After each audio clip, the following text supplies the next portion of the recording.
black. Five-time champion Dale Earnhardt has regained his form after a disappointing 92, off to a great start. But a guy in white broke the streak at Atlanta. In Rockingham, Rusty Wallace's black and yellow Miller Genuine Draft Pontiac went to victory lane. He's regaining his championship form of 89. Morgan's getting a little tired of this story. Black and green went to victory lane in Daytona with Dale Jarrett, bringing the Jarrett name into prominence once again in Winston Cup racing. Not another black car in the winner's circle. Yep, Davey Allison came so close to the title in 92, but has picked up where he left off with a win in black and red at Richmond. Davey is sure black is the color to beat this year. Well, Eddie, it's all over now. Knock on wood. No way, Morgan. Black's here to stay. Well, black is back at the Lady in Black. Darlington, next.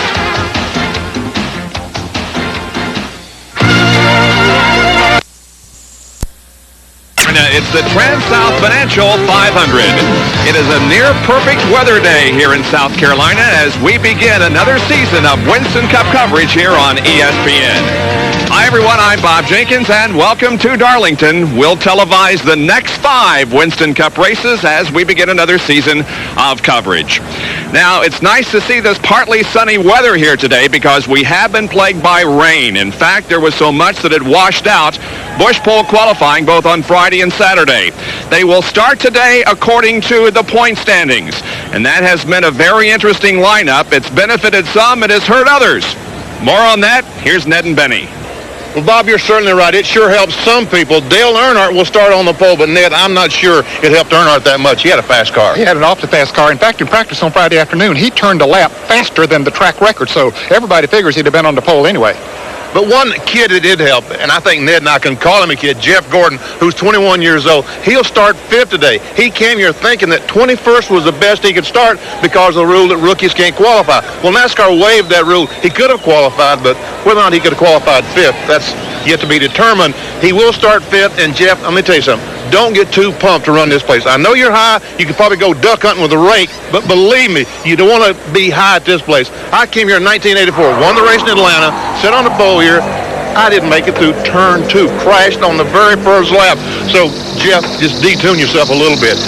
Well, this place will jump out and get you. You know where it might have helped some of those drivers, Benny? It was a disadvantage not being able to qualify and have to start by points. Darrell Waltrip, who won the Southern 500 here last September, is 25th in the points, so he's pitting on the backstretch. Well, sort of ironic that last year when he won the race, Mark Martin absolutely had the fastest car in the track, but he was pitting on the backstretch, so Darrell won the race. Well, Bill Elliott is the defending champion of the TranSouth 500. He's 28th in the points, so he's starting back there. A definite disadvantage pitting on the backstretch. And for more on that, let's go there with John Kernan.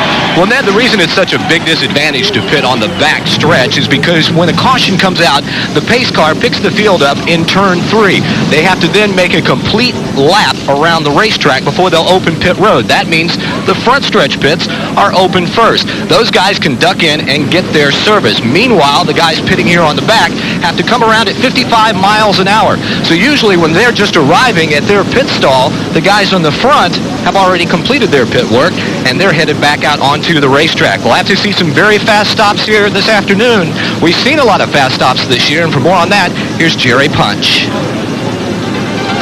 John, many of us can remember just a few years ago when pit stops took forever. A 2-tire change on the average took around 19 seconds. But a 4-tire change could take an eternity, almost 25 seconds. Well, in 1993, that's totally different. Nowadays, a 4-tire change will take 18 seconds or less. And there are many reasons why. For example, Goodyear has developed a new tubeless inner liner for their tires. The radials may look the same, but they actually weigh 5 pounds less. Multiplied by 4 tires, that's 20 pounds less the crew's having to carry over the wall. And take a look how jacks have changed. In the old days, this steel jack being used weighed 97 pounds. Not only do you have to be Arnold Schwarzenegger to pick it up, look how long it took to lift the car off the ground. 1 pump, 2 pumps. You pump and push 6 times to get the car off the ground to get the tires cleared. This year, this little jack here made of aluminum weighs just 27 pounds, can be pumped once, twice, and the car is up.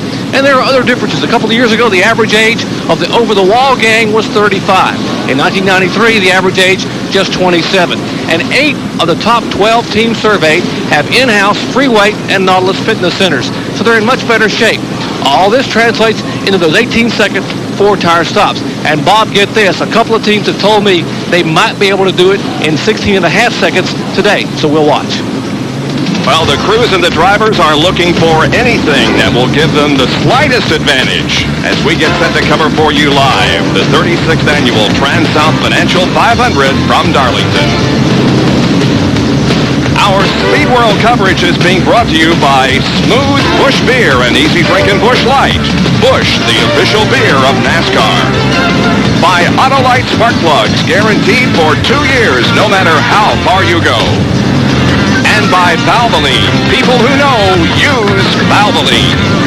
39 cars and drivers have already started their engines and are about to pull away. We'll have the starting lineup for you in just a moment.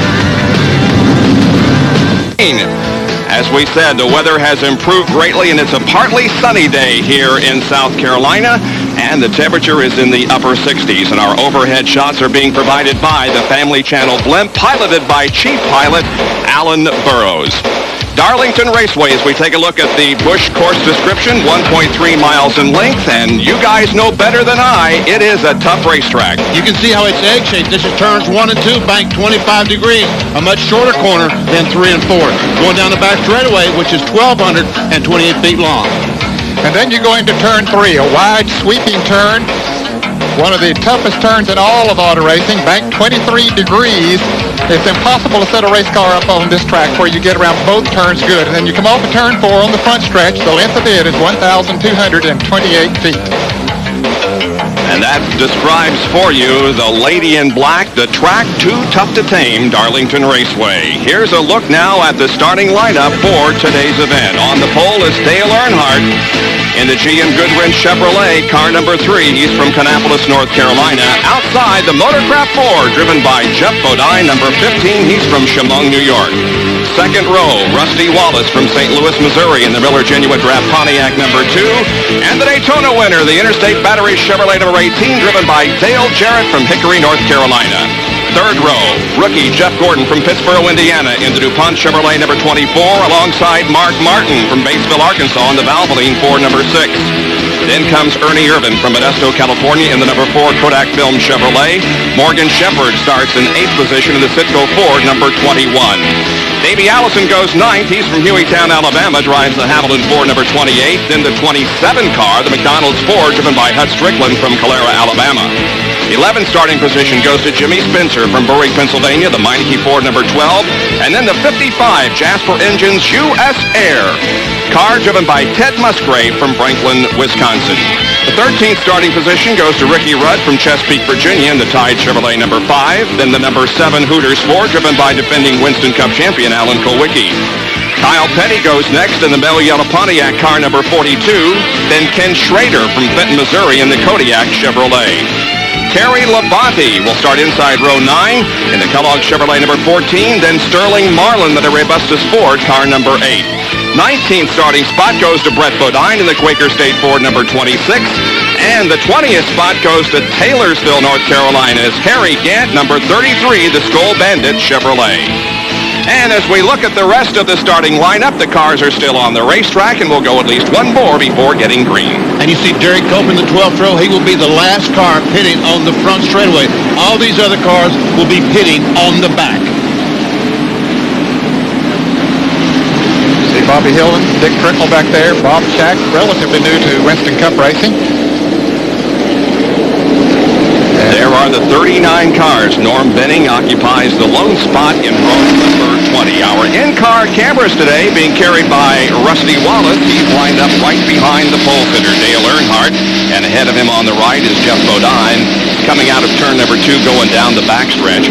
We also have an in-car camera in Brett Bodine's Quaker State Ford, as he has Terry Labonte right in front of him and Ken Schrader.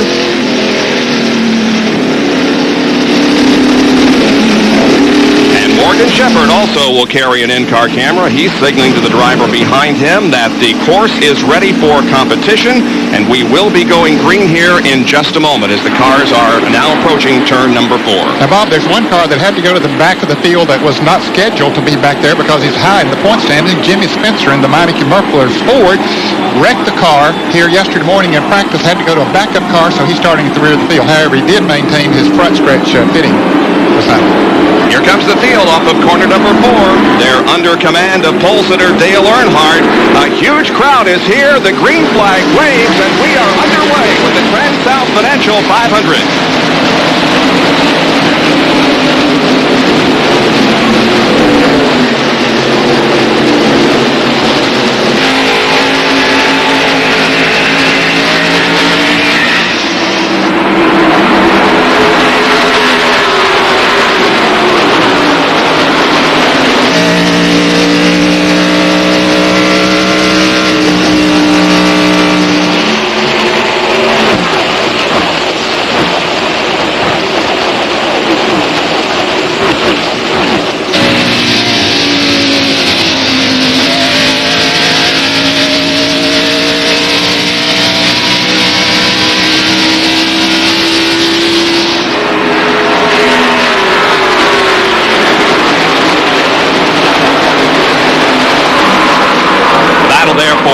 Position. Jeff Gordon occupies it. Mark Martin made a bid on the backstretch, drops in behind him, and Morgan Shepherd comes along also. The leader of the race is Dale Earnhardt, followed by Brett Bodine and then Rusty Wallace. We're looking from inside Morgan Shepherd's car right directly behind Mark Martin as he watches Martin getting underneath Jeff Gordon coming off turn 2, has position down the back straightaway. And he'll have the advantage going into turn 3. Let's see if Gordon backs off. Yes, he does. That was a smart thing to do because Mark Martin had the preferred line. And here comes Morgan Shepherd now to the inside of Jeff Gordon as Jeff battles back on the outside, maintains that position. I tell you what, Jeff Gordon doing some serious racing here at the old lady. And Derek Cope trying to get alongside, and he does get alongside Morgan Shepherd. It's Ernie Irvin in the car number 4 making that pass, both yellow cars.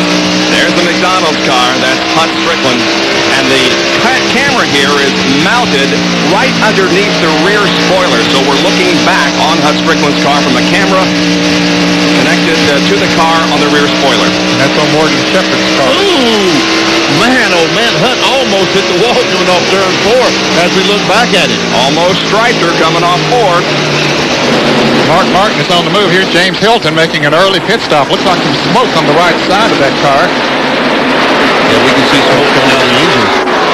There is Dale Earnhardt, the leader of the race, and Jeff Bodine running second, about 5 car lengths behind. Rusty Wallace is in third spot, followed by Mark Martin and then Dale Jarrett. Mark Martin has moved from his 6th starting position up to 4th now. He was really fast in practice here yesterday afternoon. And of course, he was very fast, as we mentioned in the Open, in the Southern 500 here last year. Let's further explain this qualifying thing. The rule was that if you are a rookie, you cannot participate in first day qualifying. I said qualifying, right? First day, yes. And they changed the rule to read you have to be a track rookie. You must never have competed here before. And let's face it, Jeff Gordon, Bobby Labonte, and Kenny Wallace, they're not rookies at this racetrack. They've got plenty of experience here. And one thing that Jeff Gordon talked about was exactly what you talked about, Benny, and how he's going to have to maintain his cool. He's, of course, he grew up in short track racing. And here is a battle for third position as Mark Martin has drawn alongside of Rusty Wallace down the backstretch and takes over third position. Last fall at the Mountain Dew Southern 500, this 6th car was the class of the field, and it looks like he hasn't lost too much over there. No, he hasn't been. I expect he has the same setup under that Valvoline Ford, and he is on the move. There are 2 teams, in my opinion, this year that have such an incredible mental attitude toward the championship this year. These 2 teams right here, Mark Martin's Jack Roush team and Rusty Wallace's Roger Penske team. They are pumped up. There is no doubt about it. Have good fast race cars, good drivers, and good crews. First 2, however, have separated themselves quite a bit from Martin and Rusty. First 2, of course, are Earnhardt and Bodine. as a result of the rain we had here over the weekend, the drivers didn't get quite as much practice as they normally would. They did get a practice yesterday after the Mark III Vans 200 Busch Grand National race, but it was not as long as normal because it got dark. And it rained overnight, and so they're dealing with a completely green racetrack as they take the green flag today. And I tell you what, all the fellas you talked to in the pit area thought the 3 car was just going to blast away. They said Earnhardt is flying, but yet I'm impressed with Jeff Bodine. He's hanging around that back bumper. Bud Moore's cars always run well here. Bud owns the car number 15, the Motorcraft Ford of Jeff Bodine, and he's about to make a pass. Look at that. Right alongside Earnhardt, they're side by side, and they touch. Sideways, both of them. Coming up, and they touch again. Down the backstretch.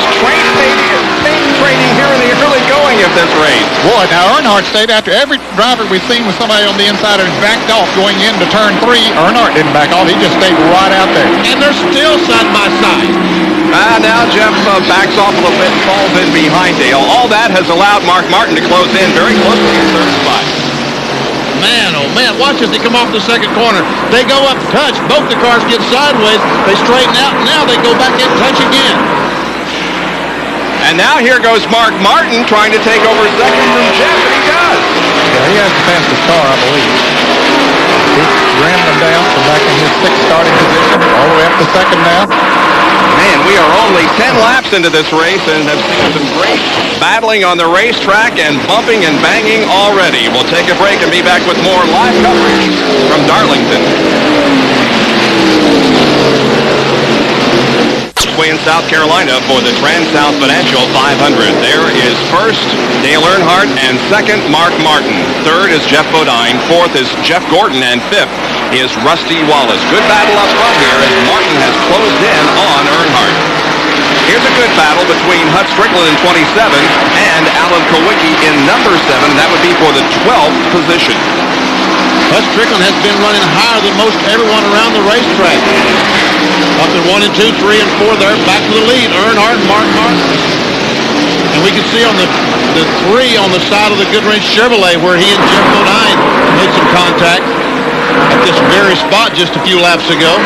Mark Martin has not won on this racetrack, but he has finished in the top 5 in the last 4 TranSouth Financial 500s. As a matter of fact, Earnhardt was the only starter in the top 10 who had won at this racetrack. And Mark trying to get alongside Earnhardt down the front straightaway as we look from the blimp.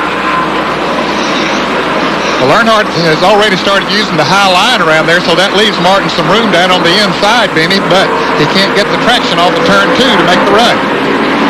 Harry Gant is coming in, apparently black flag. Yeah, he was given the black flag. Bob, I think he might have an oil leak or something. They're going under the hood of the Skull Bandit Chevrolet. How about it, Jerry? You're exactly right, and that's exactly what happened. The car began to smoke about 5 laps ago, and Gant complained the car was getting loose.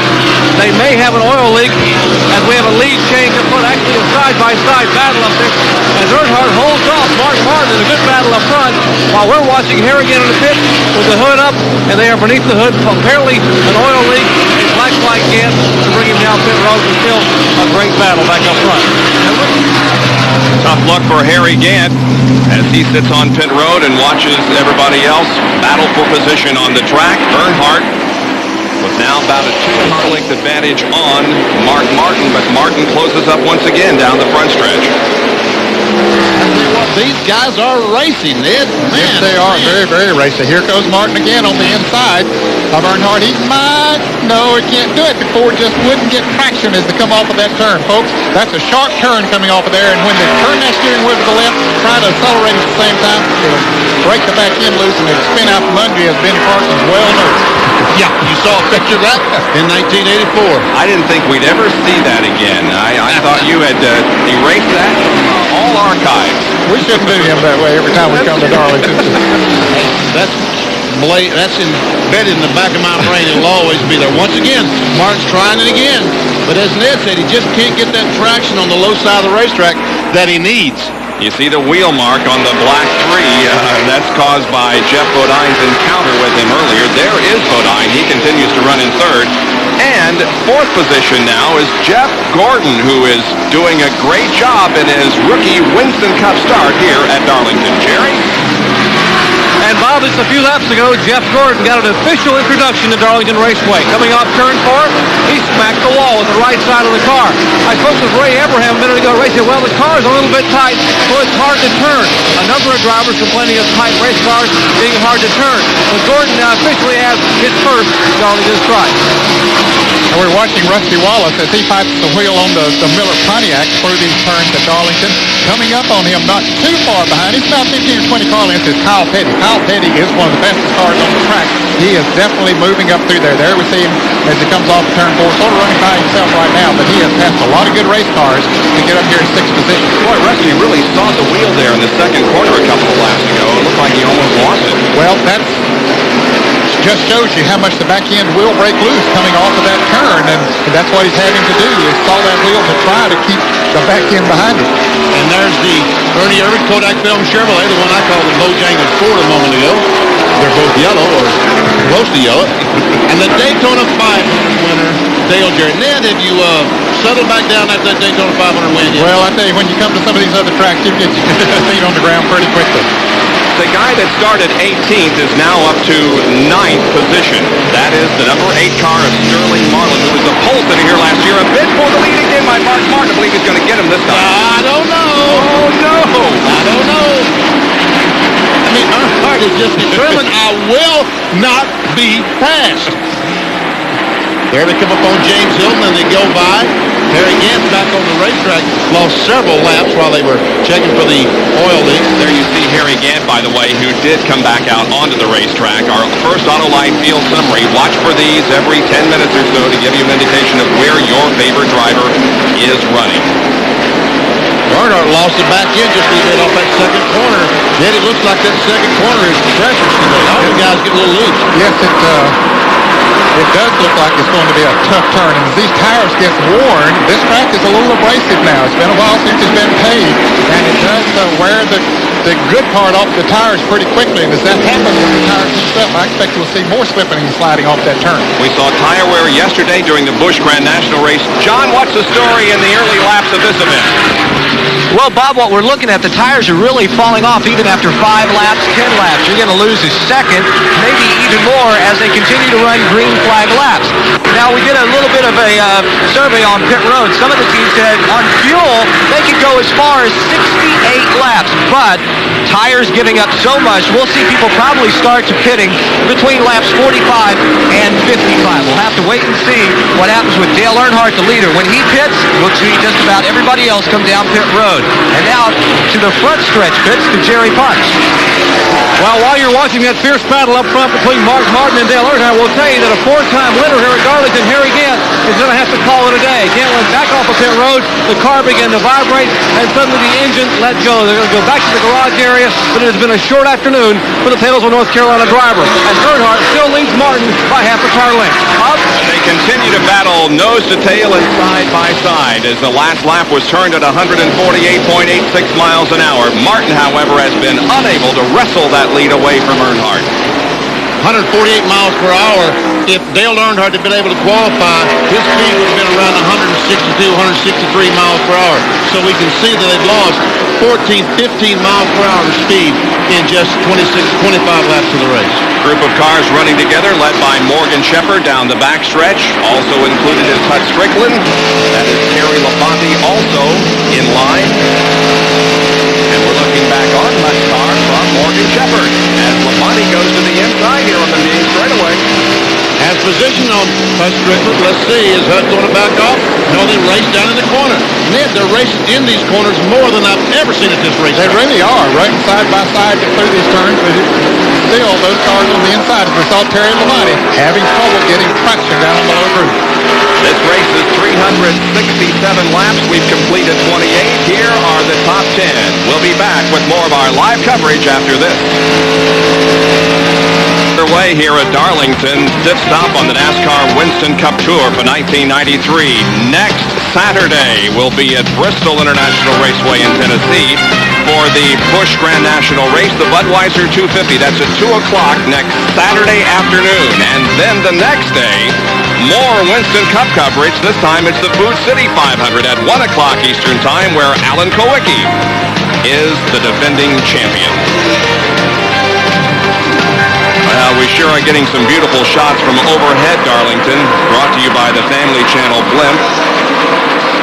Currently on a 93 Goodwill Tour, making a number of appearances at major sporting events, concerts, and fairs across the country. It's still the same on the racetrack. It is Dale Earnhardt leading Mark Martin, with Mark knocking on the door. We've seen this picture of, 15, 20 times already. Mark Martin trying to get alongside. Dale Earnhardt can't do it.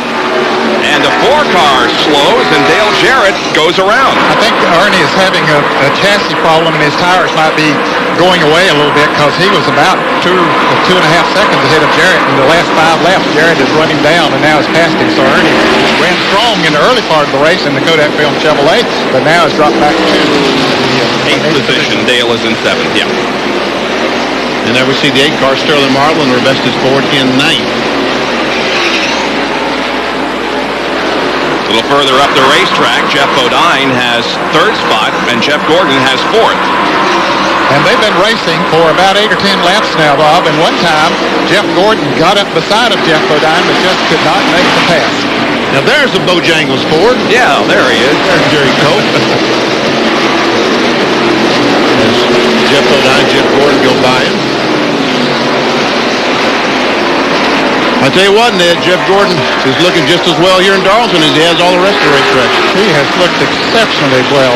He has driven the car well. He has a good race car and a good team behind him, and he has responded by driving well. Let's go to the pits and John Kern. Bobby Hillin is in the pits here on the back stretch. He's experiencing overheating, and as you look at the front wheel, look at all that rubber that's being wiped off. Remember last year we saw a lot of the teams have that same problem, overheating, and then consequently they blew their engines. Crew Chief Doug Williams putting some water into the radiator. They will also do a 4-tire change. They also take off a piece of tape trying to get more air into the radiator. Also, you saw one up in the hood, 2.5, 3 pumps, and Bobby Hillin's crew is working away. Let's look at the front stretch pits and Jerry Punch. And John, over here, at least 2 more teams are complaining that their driver is seeing some temperature rising in the car. An overheating problem possibly with the car number 26 of Brett Bodine, the Quaker State Ford. Also complaining of an overheating problem, the car number 40, that's Kenny Wallace, the Dirt Devil Pontiac. So early on here in Darlington, some problems with some of the young drivers. Guys, you remember the race that I won here in 1965 by 14 laps? I didn't outrun everybody by 14 laps. They had exactly the same problem that they're having here today. A lot of rubber coming off the tires, getting in the grill of the other car, shutting off the air going in there, so they had no cooling. And that's exactly what happened that day. And we had a great shot of the Heilig Myers Ford grill and all that rubber back in there. There's no way air can get in there to cool the thing off. We talk about how much Winston Cup racing has changed over the years, but I guess not so much, at least here. And you wonder if Mark Martin, how much he might be getting in his grill as close as he has been running to Dale Earnhardt.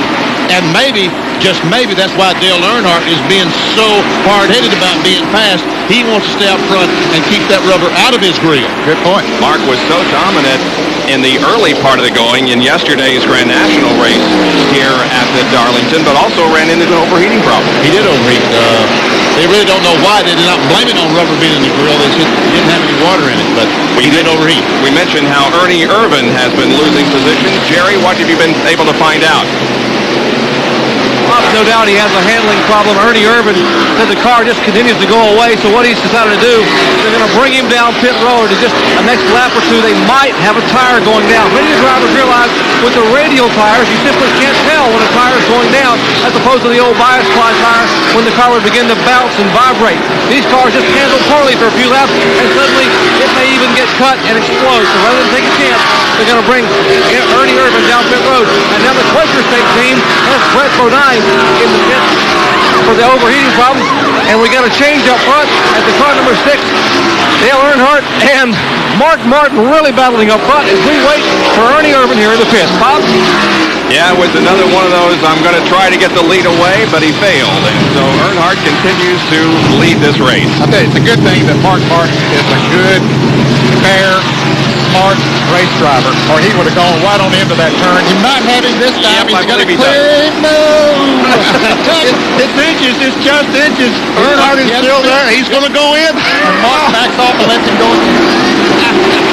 And that's the kind of guy Mark Martin is. He knew he touched Dale Earnhardt and backed off to let him get back up there. Jerry Punch, there's the car in front of him. Well, while Ernie Irvin's in, you watch the battle up front. We're watching Ernie Irvin in the pits, one of the early possible contenders here, having an early pit stop, an unscheduled stop for what may have been a tire going down. It will change all 4 tires. They have no choice here in the early laps. We are showing 41 laps in the books. Many of the teams that go 65 laps, they would probably have only gone around 50 for the first tire stop. Left side tires are on. Ernie Irvin is down and away. Just a little bit of a chassis adjustment on that car to get it to handle better, and with 4 new tires, Irvin is back on the racetrack. Now here comes Earnhardt and Martin approaching some slower traffic. That is the 71 car of Dave Marcus. Mark takes a look on the inside again at the end of the straightaway, but doesn't make a bid for the lead. But He's now going to try it again on the inside. Nah, he doesn't have him this time. Now, Dave Marcus will move out of the way, but he'll be in Mark Martin's way going into turn 3, I think. Well, yeah, Martin backs off. They're going to follow Dave Marcus in the corner. Marcus goes up. I think that Marcus will probably drop down as we come off turn 4. Let's see if he does. So he might be racing these guys, trying his best to stay in the lead lap. Dave moves over in 28th position, and now he does go a lap down. So 27 cars still on the lead lap after 43 laps. There's Brett Bodine. Now remember, he came in and got some new tires, and look how much faster that car is. Oh, yeah, he'll be a second and a half or maybe 2 seconds a lap faster for a few laps. He'll just blow him by. Won't even have to argue with him when he goes by. He'll just barely wave and say, see you later. Yeah, Dale Earnhardt couldn't do anything about Brett Bodine if he was to run across that group right now, because with those new tires, he's probably 2 seconds a lap faster than Earnhardt and Mark Martin, the leaders in the race. In fact, there were some of the drivers and teams talking about Benny making an extra pit stop, figuring that they could make it up in the lap times and more than make up that extra pit stop by changing those tires a little more often. 45 laps completed. It is Dale Earnhardt leading the TranSouth Financial 500 over Mark Martin. We'll be right back. Again, we see Mark Martin making a bid for the lead, but as he gets to turn 3, has to back off, and Dale Earnhardt remains in control. Well, the tires are just so worn that Martin can't take the car in there and lean on those tires. He has to have the complete racetrack once he gets in there. That's why he's backing off. Now, fellas, while that was going on up front, take a look at what was happening here for 3rd place between Jeff Bodine and Jeff Gordon. They ran up on Rick Wilson and Richard Petty's SDP Pontiac. Bodine had to back off a little bit. Gordon saw the opportunity to run up on the outside and momentarily moves around. In fact, does take over the 3rd position. This is back for 1st and 2nd. Dale Earnhardt, Mark Martin. You'll recall that Mark Martin dominated this race at Atlanta just a week ago.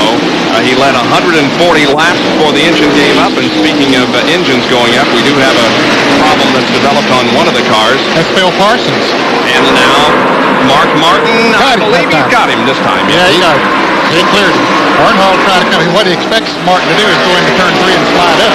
And he'll try to get under him. But Earnhardt's planning on pitting here, I guess, before too long. Well, Martin beat him in there fair and square. And here is Sterling Marlin to the inside of Rusty Wallace. The Rusty's car has gone away. Ricky Rudd going to try to get inside. He does. Along comes Terry Labonte. All these cars going by Rusty Wallace. You'll see Wallace in the pits before too long. He's not going to continue to back up. In fact, Earnhardt's is getting up on the wall right now with tires, so he'll be coming in before too long. We're at lap number 50, and about as far as they can stretch it is lap 55 or 60, so we will begin to see some pit stops momentarily. The GM Goodwrench crew is, as Ned said, on it. He's coming in. And Earnhardt is slowing down, dropping off the banking in turn number 4. and headed for pit road. Jerry, he's coming down toward you. It'll be a while because of the speed limit on pit road, but Earnhardt is coming in. And Bob, the determining factor for when they would pit would be the stopwatch. They were seeing how much slower he was getting. The Goodyear tires here really give up in a hurry. Nothing wrong with the tire, but it's very, very abrasive. Now watch the jack. Watch how quickly David spits. 2 pumps. That car is up off the ground. Right side tires already going on. Left side lug nuts are on. And he's featuring on the left side of the car. Here is David Pitt already on the left side with the jack. Remember that how these pit stops are done so quickly. 2 left side tires on. Lug nuts are back. And he is down and away until the good stop. 19-second stop for the Goodrich crew. Rusty Wallace also on pit road. As you see, his service is completed. He's rolling again. Knew he wouldn't stay out there long. When those cars all passed him, he said, I got to have some tires on this Pontiac. We're watching from inside Rusty's car as he builds up speed in turn 1. And here is Ken Schrader on pit road along with Davey Allison. Schrader gave up the 10th position, and Allison was running 16th when they came in for their stops. Here's the leader, Mark Martin, coming down. He just can't stand to stay on the racetrack running 2 seconds of a lap slower than Dale Earnhardt's going to run when he gets back out there. He's got to come in and get him some tires. Yeah, if you stay out there 5 more laps, that's 10 seconds. They'd be ahead of you. Steve Meal and the crew goes to work. Jerry, you there? We are here. They have the right side tires off. Left side lug nuts already loosened. Fueling the car. Now Steve Meal and crew come around to the left side. Jack already under the car. Left rear, left front. Now the catch can man goes across. Down and away. 18.2 seconds. What a pit stop for the Valvoline crew. Now the rookie driver, Jeff Gordon, coming into the pits in the DuPont Chevrolet. He would have taken over the lead. In fact, he might have still led the lap because he came across the start-finish line down home pit road. Kyle Petty is in. Jeff Bodine should be the leader of the race now. Let's go back to the pits. Let's watch Ray Evernham and his crew go to work on the DuPont Chevrolet, the Rick Hendrick's own machine of rookie driver Jeff Gordon. Already the right side tires on. We've already seen an 18.2 second stop by the Valvoline car, Mark Martin. Another great stop, 20.8. Not a bad stop for a brand new crew. The 15 car of Bodine is in, and Kyle Petty rolls back out. Just ahead of Jeff is Alan Kowicki on pit road. Bodine stayed out there to lead a lap. Dale Jarrett is the leader right now. He has stayed out there to lead a lap as well. We're looking at the time of Bud Moore and the crew now. The average age that Jerry Punch talked about might be a little bit up on this team because you got one guy, Harold Stott, about 50 years old, but he's one of the best in the business. 21 seconds. A little slower than Earnhardt and Mark Martin, but not bad at all. Here is Dale Jarrett on pit road. And by the way, Jeff Bodine's leading of this race means that he's now the only driver to lead every race in the 1993 season. Jerry, Dale Jarrett. Well, a young driver who's been battling pneumonia all week. Early in the week, the question mark was whether he'd be here or not. Of course, you don't tell a race driver anything about not coming to a racetrack. He's taking medication, and he's here in the race car, as he was yesterday. Already the right side tires are on the Interstate Battery Chevrolet. They make a chassis adjustment, trying to loosen the car up. The car was very tight and pushing just a little bit. Now, left side tires on the car, and the Interstate crew, 23.3 seconds, they're down and away. Coming out just ahead of Dale is Sterling Marvel in number 8. Terry Labonte is on pit road in the Kellogg's Cornflakes Lumina. As the crew changes tires on the right side, now comes to the left side. I believe he had just taken over the lead, Terry Labonte, before he came in. A lot of different drivers are going to pick up 5 bonus points by staying out there. In fact, Darrell Waltrip is staying out there now, 21.2 for Terry Labonte in the Kellogg's Chevrolet. Darrell Waltrip, I believe, will be the leader now. Of course, Darrell will be the gas mileage team. Of course, gas mileage is not the key here right now. They can still go, Darrell Waltrip, I guarantee you can go another 7 or 8 laps as far as gas is concerned. But his tires are just worn out. Rick Wilson has stopped, and we see him pull on the inside and try to pass Darrell Waltrip, and will pass it going in turn 3 with ease because his tires are less worn than Darrell's. Now, Darrell Waltrip will be pitting on the backstretch. And there's a spin. Darrell Waltrip may get a break. I don't know if they're going to throw the caution or not. There was a spin down in turn 1. just like last week at Texas World Speedway that we televised for you. The spinner, by the way, was Bobby Labonte in car number 22 when Waltrip stretched his first pit stop to the point where he got a caution and put everybody a lap down. However, we will see no caution on the spin by Labonte. And boy, these cars that are going by Darrell Waltrip right now are happy to do so because that puts them back in the lead lap. They were a lap down as a result of their pit stops. Now they don't care if a caution comes out. Those particular cars, Morgan Shepherd goes by and the pit go forward. But Darrell is going to, as a result of staying out there, he's going to be way behind once he makes his pit stop. And you can see how fast the others are who have been in the pits and got fresh tires. Watch these guys. They're going by the race leader like he is on 7-cylinder. Yep, he's coming in. There he goes in the back pits. Darrell Waltrip off the banking, headed for his pit on the backstretch. John Kernan, you out there? Yeah, Bob, you know, we said it was a disadvantage to pit on the backstretch. That's only under caution. Under green, that's what these guys want to see. A green flag race the rest of the way. They figure they can do quick work back here in the pit and beat everyone else. Darrell will pull the Western Auto Chevrolet in. Barry Dawson sticks the jack in. 1, 2, 3, 4, 5. They don't have one of those new kinds of jacks.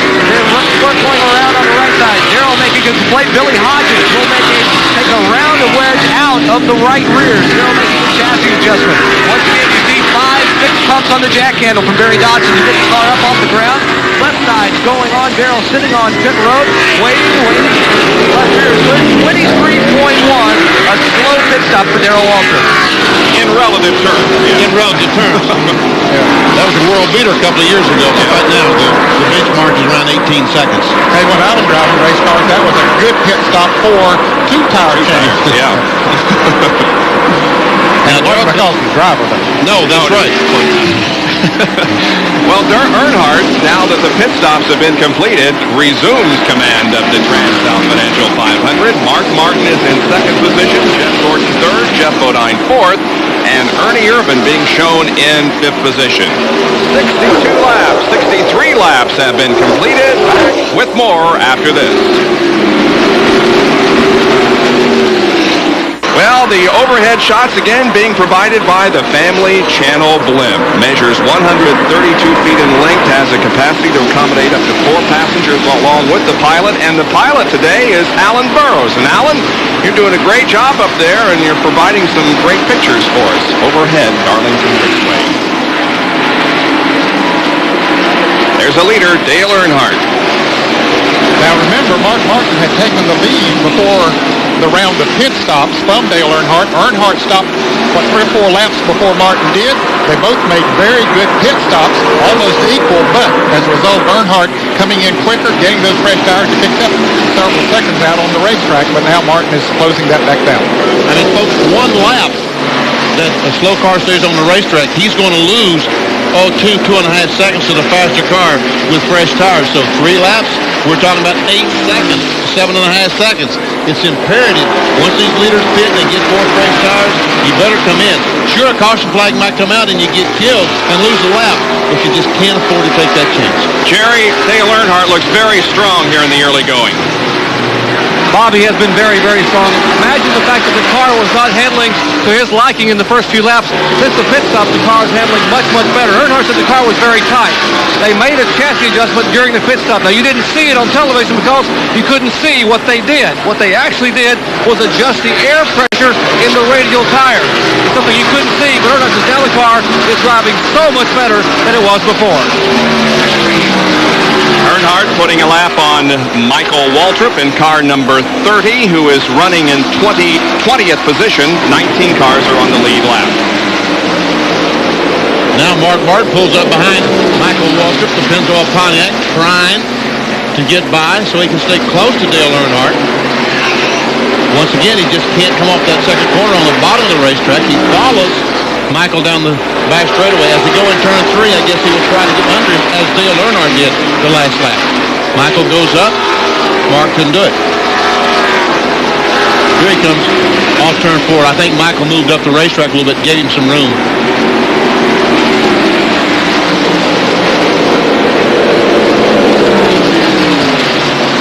Dale Earnhardt has won 7 times on this racetrack. 4 TranSouth Financial 500s and 3 Southern 500s. here. Here is a look at the interval among the top 5 cars. Martin is 1,700 seconds of a second behind. Jeff Gordon is a little over 6.5. Jeff Bodine is 8 seconds behind the leader Earnhardt, and Kyle Petty, who is running 5th, is 15.8 seconds behind. Here are Davey Allison and Morgan Shepherd, and 13th and 14th position. And both these guys winner this year. Both the cars have won, but they're certainly having a problem today, Ned. Yeah, they aren't handling not as good as they'd like to. Morgan now tries to make a move on the inside of Davey Allison. Davey's car just doesn't really seem to be getting through the turns. Certainly not the way he would like for it to. You see Alex Kowicki, the Hooters Ford, is pulled up. And look how Morgan Shepherd just put 4 or 5 car lengths on Davey in no time, and Alex Kowicki goes by with ease. Now, these cars, gentlemen, are only about a straightaway ahead of Dale Earnhardt and Mark Martin, so they got to hustle to stay in the lead lap. And their crews are telling them that. They know where they stand. And as we go back, we see that red car that's going by right there, the Budweiser Ford. That's Bill Elliott, the winner of this race last year. And Jeff is going to lap down. And here's Martin one more time trying to get by Earnhardt. He's on the inside, won't take it away at the moment. Now let's see if he's able to between turns 1 and 2. Yes, he passes Earnhardt. How about that? Well, those fresher tires let him get that bike down on the inside now that he couldn't get a little bit earlier. Has an awfully fast race car, so he makes the pass and back to the front. Mark Martin has reassumed command of the TranSouth Financial 500. Easy for you to say. Yeah, Earnhardt is back to second.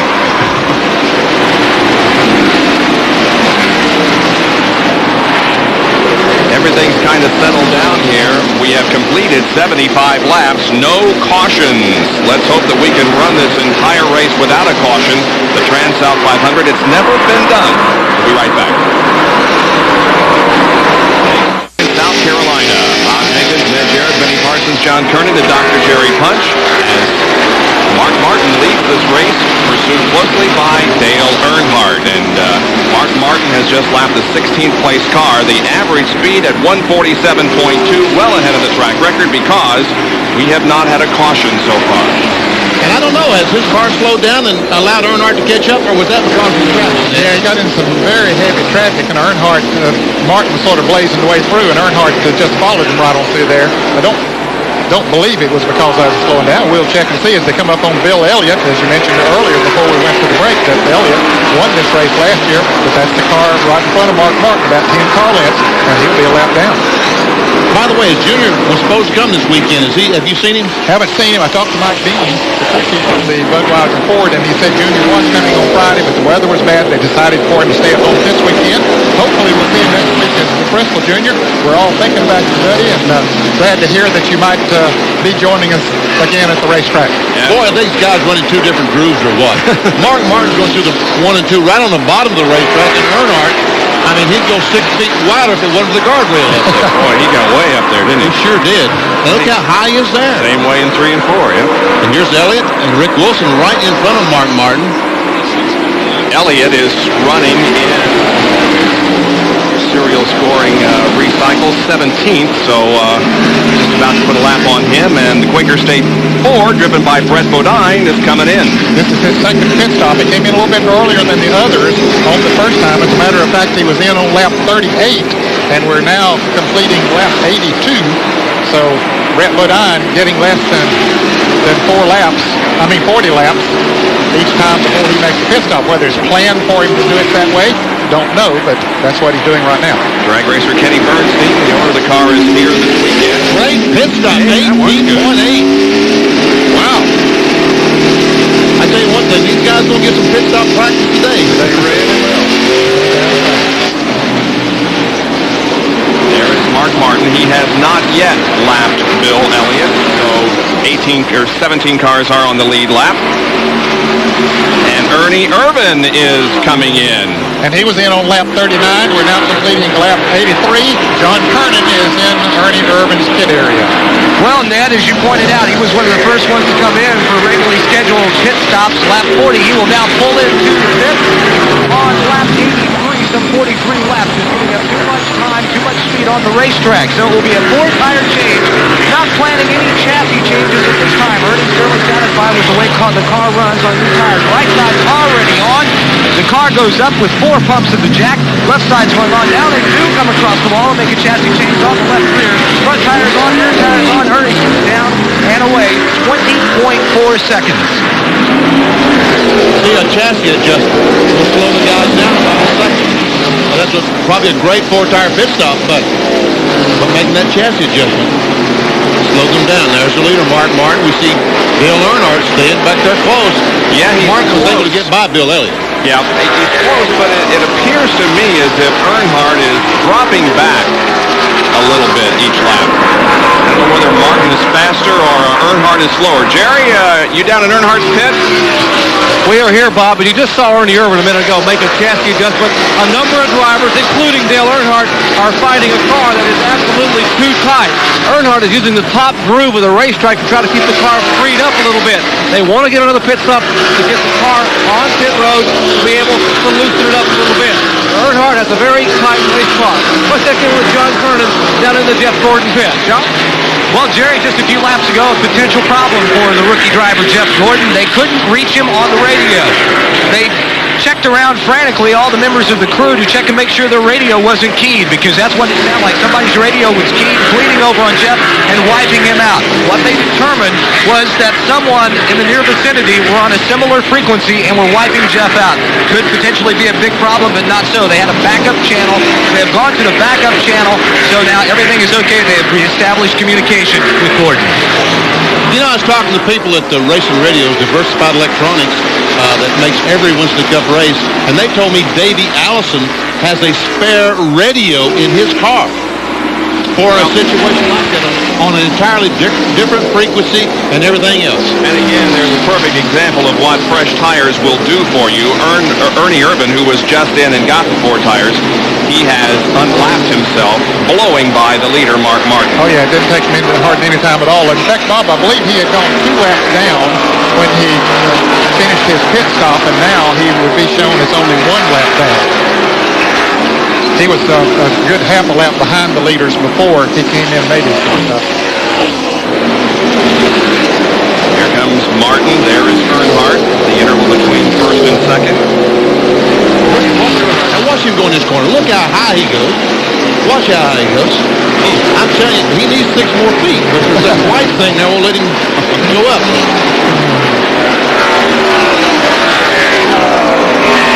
Earnhardt has won 6 of the last 13 races here at Darlington. That's 46%. His last win here was both races in 1990. Let's watch Mark Martin as he goes down in turn 1. That's Earnhardt we're watching now, the black car.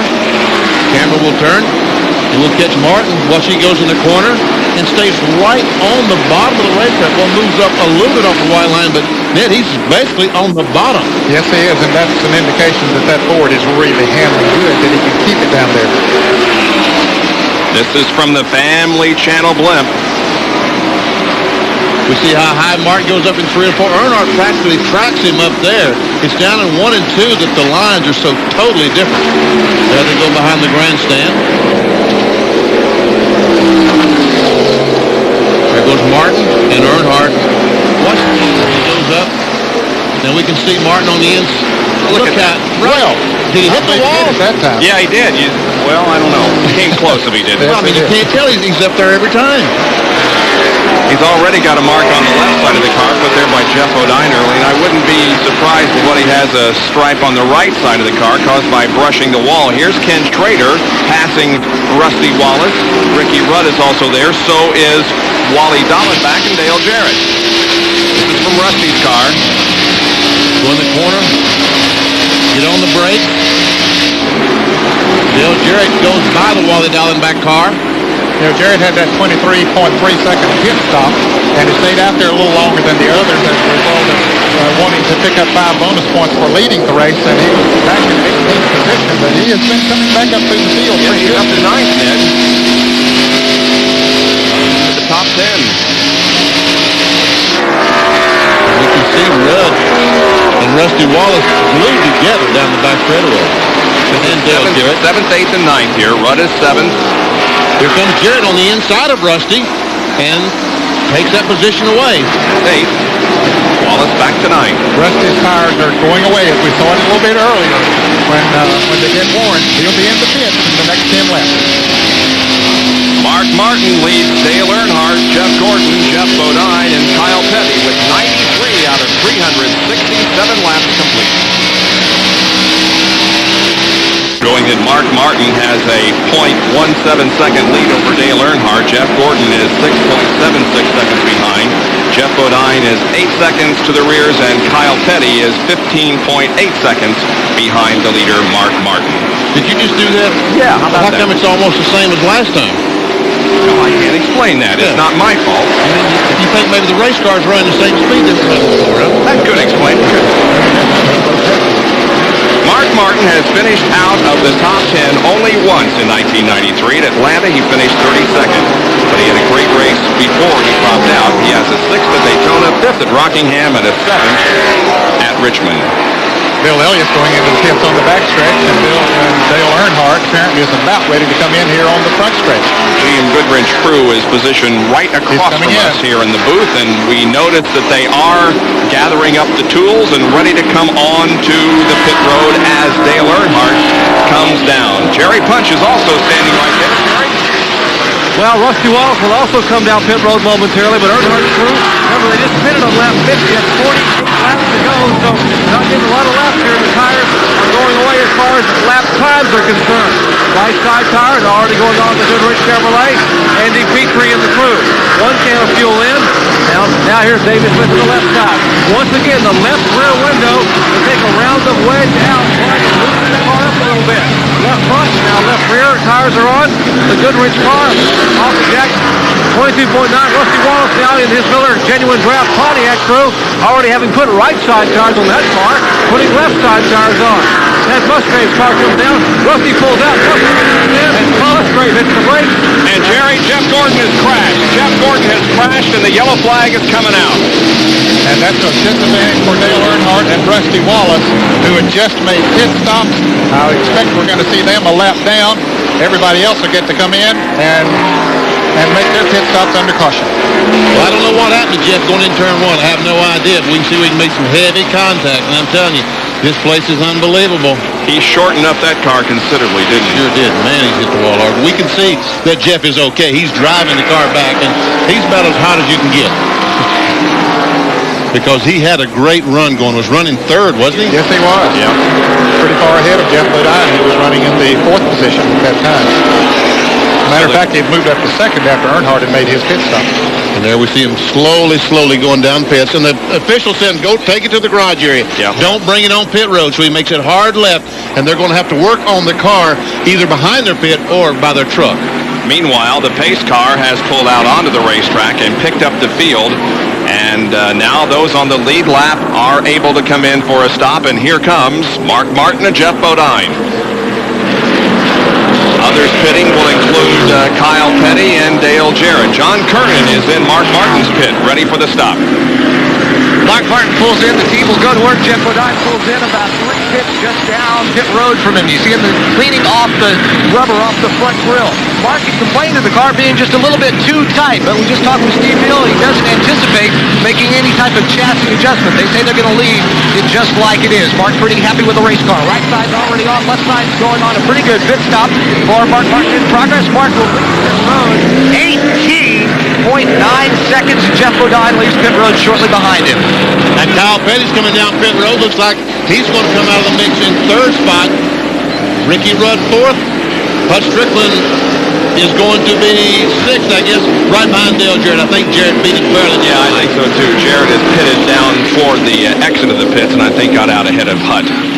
We will check in on Jeff Gordon and talk with him and see what happened and see if he might be able to make repairs and get back out there when we return to Darlington, South Carolina.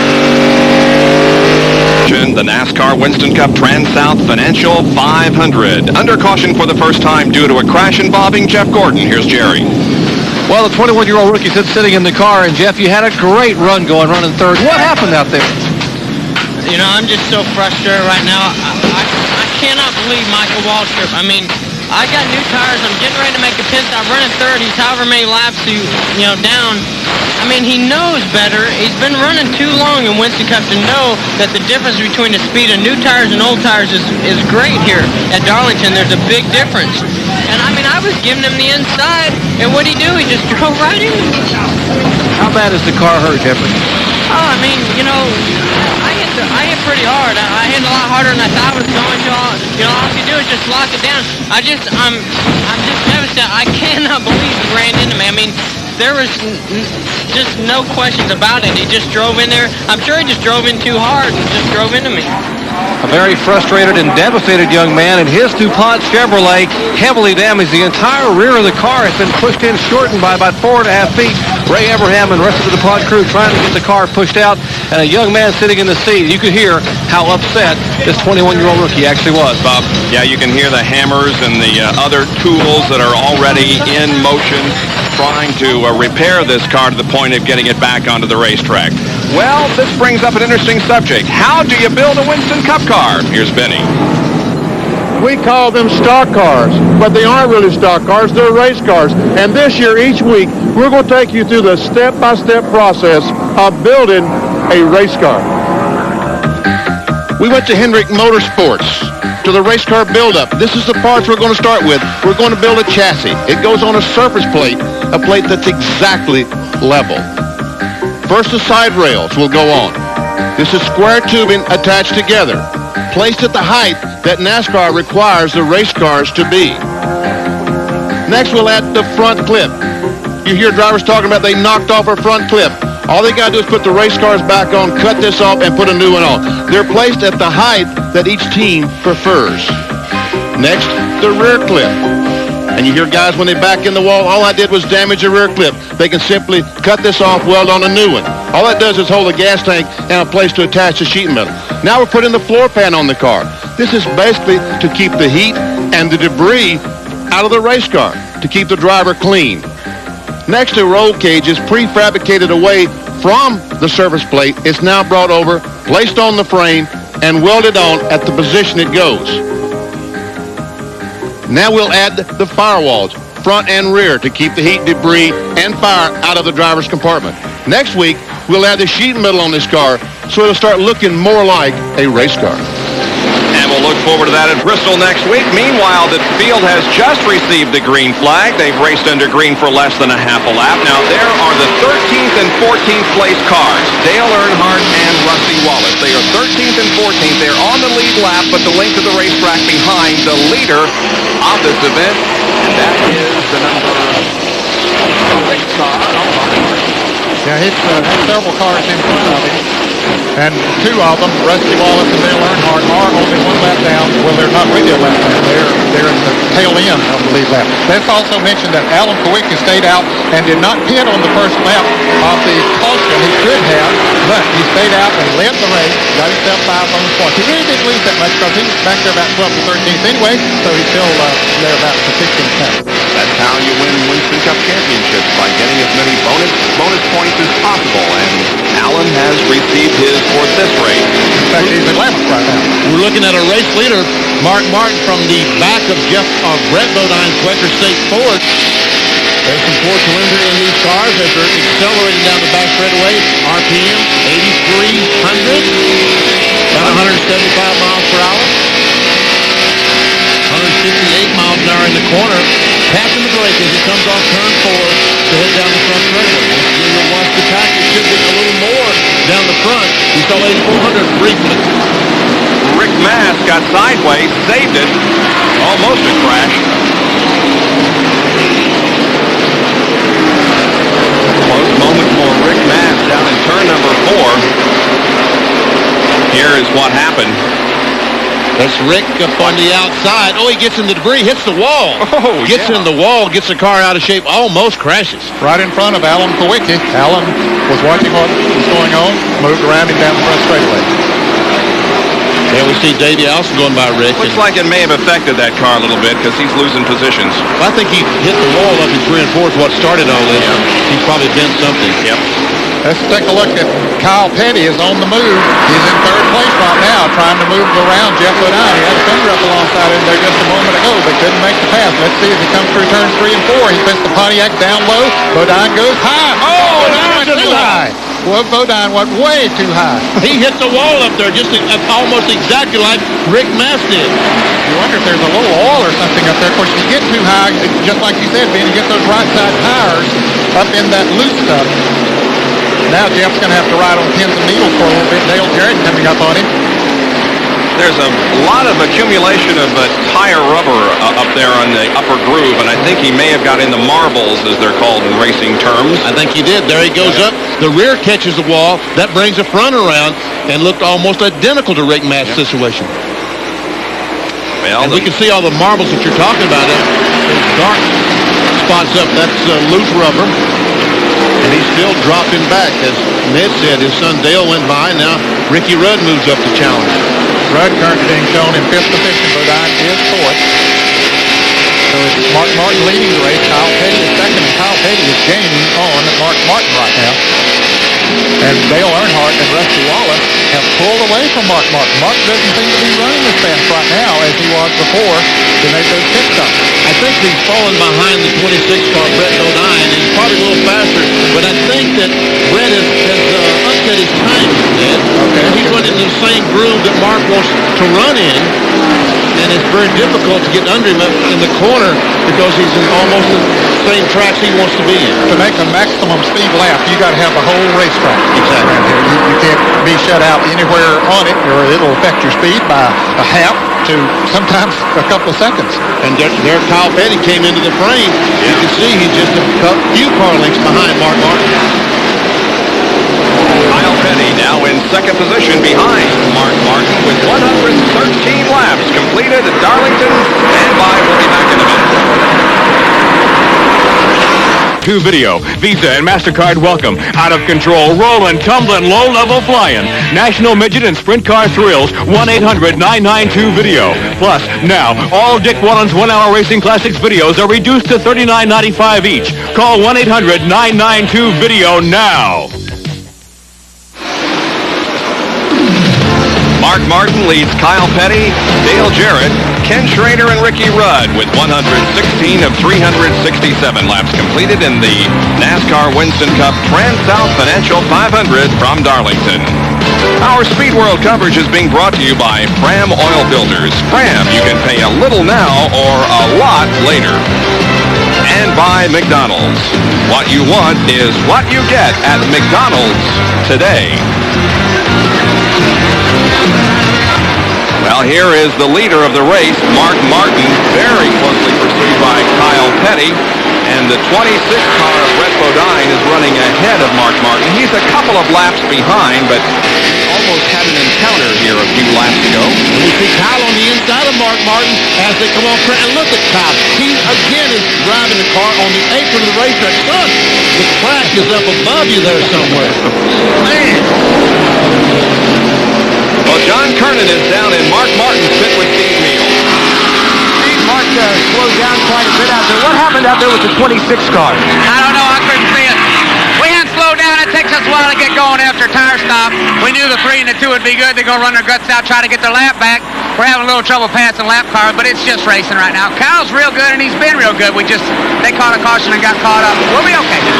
That's Steve Neal. You told me earlier something about the 26 car and Mark touching, and they were just making sure apparently that Mark's car was all right. But the car has been running really well all day. Remember, they thought about making a chassis adjustment on their last pit stop, and then decided at the last moment not to. Mark is fairly pleased with the way the car is running on used tires, guys. Well, to use Steve's words, here are the two guys that are racing their guts out. That is Dale Earnhardt and Rusty Wallace. They are still running from 13th and 14th positions. However, they are on the lead lap and well ahead of the leader, Mark Martin. There is Mark and Kyle Petty right behind, still unable to pass Brett Bodine, and we're watching from the camera mounted below Bodine. Spoiler on the back. That's the problem. Brett Bodine is running exactly the place that Mark wants to run. Brett goes in turn 1. He drifts up just a little bit, but not enough that Mark is able to get underneath him. And watch Kyle again as we come off turn 4. Now we can see him. He's a little bit too close to Brett. Kyle uses the apron of the racetrack in turn 4 like nobody else. Now watch Brett. He goes up just a little bit, but not enough not enough room to get that Ford alongside of him. And here comes Kyle, takes a look. Is he going to pass him? Try. Yeah, Mark's going to let him. He figures maybe Kyle can get up there and make that pass, and he'll follow. Good smart move by Mark Martin. I'll tell you, he is driving a very smart race. Look how low Kyle Petty's running the turns compared to the others. Well, that's the apron down there, Ned. He's not on the race that thing. Man, he likes it. He's still looking out of the back of Brett Bodine's car. Now Kyle drives up alongside. He did get alongside. But Mark, come on, buddy, come on. Well, now that the leader has passed him, Brett was fighting more because he was trying to stay out there hoping for a caution. But now that the leader's gone around, it didn't matter about the second place car. So Mark's strategy worked perfectly there. Letting Kyle Petty go by. Now he's got a problem. Now he's trying to Kyle Petty. That's right. That is where he wants to be. Because there are 5 bonus points for leading the most laps. I think that's one reason Dale Earnhardt tried to lead as many as he could early in the race. We talked about the momentum that Mark Martin has this season. Actually, he has been in the top 10 in his last 15 races dating back to last year. You know, one of our spotters just pointed out something that's really interesting, Ned. All the cars on the lead lap are pitting on the front straightaway. Well, that just points out the point that we made early at the open of the show, that it's a big disadvantage pitting on the backstretch. However, as John Kermit mentioned, there's not a big disadvantage as long as the race goes green. And now we see Rusty Wallace, Dale Earnhardt racing each other, and I think this is for bragging rights. It is for position, but I think it's more for bragging. Well, they got to be careful and not use up those tires so much. They see Kyle Petty coming back there, and I'm sure that Rusty wants to get around Earnhardt. He figures he's a little faster right now. He knows Kyle Petty's going to be moving into the area. However, he's still got quite a distance back to Kyle, but you can see it there on the screen. But their tires have been going away quicker than some of the others. So, yeah, both these guys have been pitting at exactly the same time in about 50 laps, where Mark Martin, some of the other guys, have been able to run 60 laps. We're at lap 125 right now.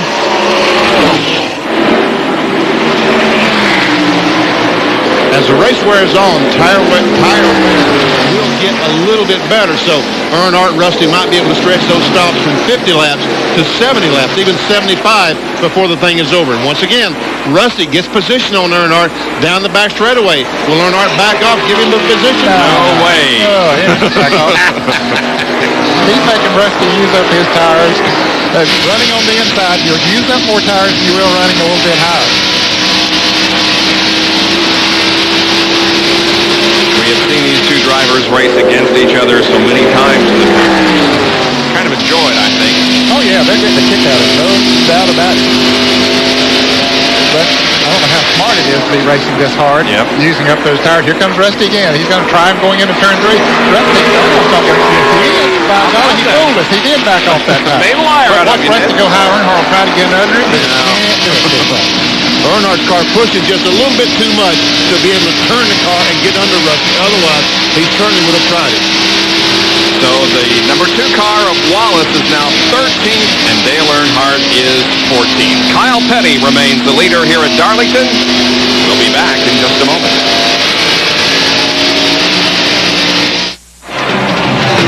The top 5 after 131 laps, Kyle Petty, Mark Martin, Dale Jarrett, Hut Strickland, and Ricky Rudd. And our thanks again to the Family Channel Blimp for providing the overheads. Now, at midnight tonight Eastern Time, join us for same-day delayed coverage of the Grand Prix of Brazil Formula One race. That event was held earlier today. And let me just say that it is one of the races that you will not forget. And Michael Andretti, the American participating in Formula One, had another misfortune. That's all we're going to say. But you won't want to miss it. Tonight at midnight Eastern Time, that's 9 o'clock on the West Coast, the Grand Prix of Brazil Formula One race from Sao Paulo, Brazil. And there, once again, is the egg-shaped layout of Darlington. And the Family Channel Blimp is lazily hovering overhead. Alan Burrows at the controls up there. I think I'll get on the plane and fly to L.A. to watch that race. I can't stay up till midnight. Set your tape recorder then. Let me see. If you left now, would you say it? There's Kyle. He's the leader. And he is gaining on Dale Earnhardt. Rusty Wallace has driven away from Earnhardt since we saw their little battle a while back, but you can see how close Kyle Petty is coming to Dale Earnhardt, and that was putting him a lap down. And Rusty Wallace knew that. That's why he raced Earnhardt so hard to try to get around him, and so he could pull away from him.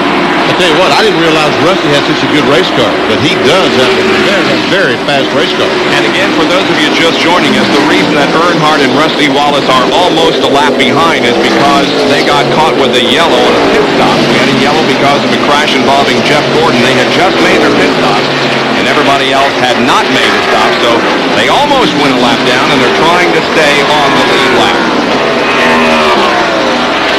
You can see that Kyle Petty began this race in 15th, is currently the leader, and again we emphasize that the race was started according to point standings because the qualifying was rained out on Friday and Saturday. See him go down and hit that apron again? He sure does. He just drives it right down there, doesn't he? Scares me to death every time he does that.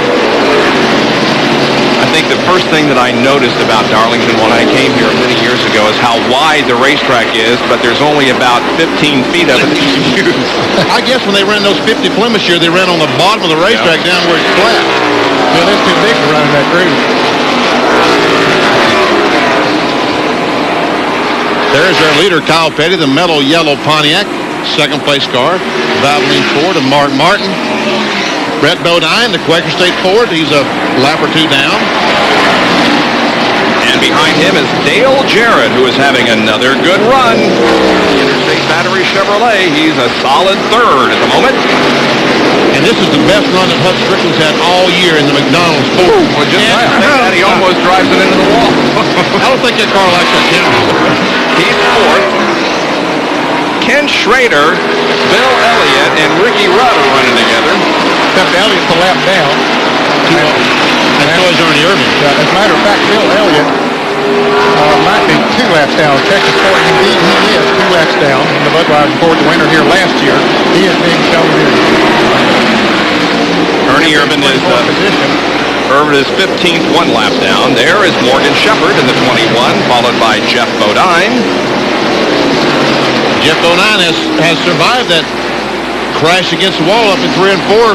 Ready to drop back to 8th, Benny. Yep, here at the bottom of the Kellogg's Cornflake Chevrolet.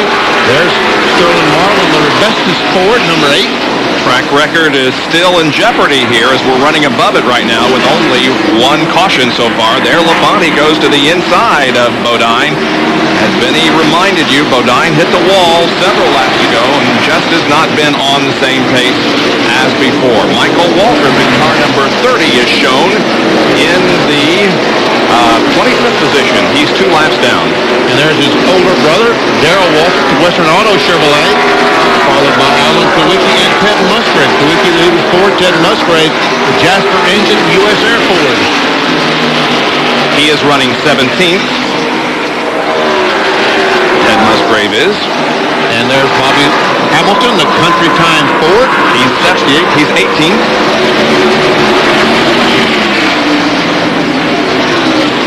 There's Dick Trickle. Yep.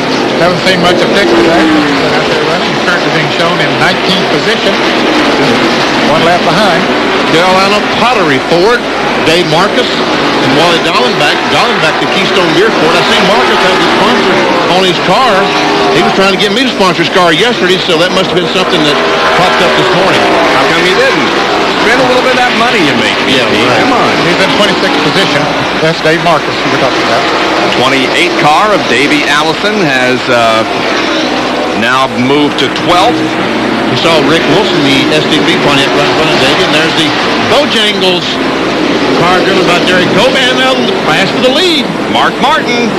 Steve Mills said that car gets better. Here comes Kyle back. On the straightaway, they come at the line side by side, and Kyle on the inside is not going to be able to take the lead back as Martin holds him off. Man.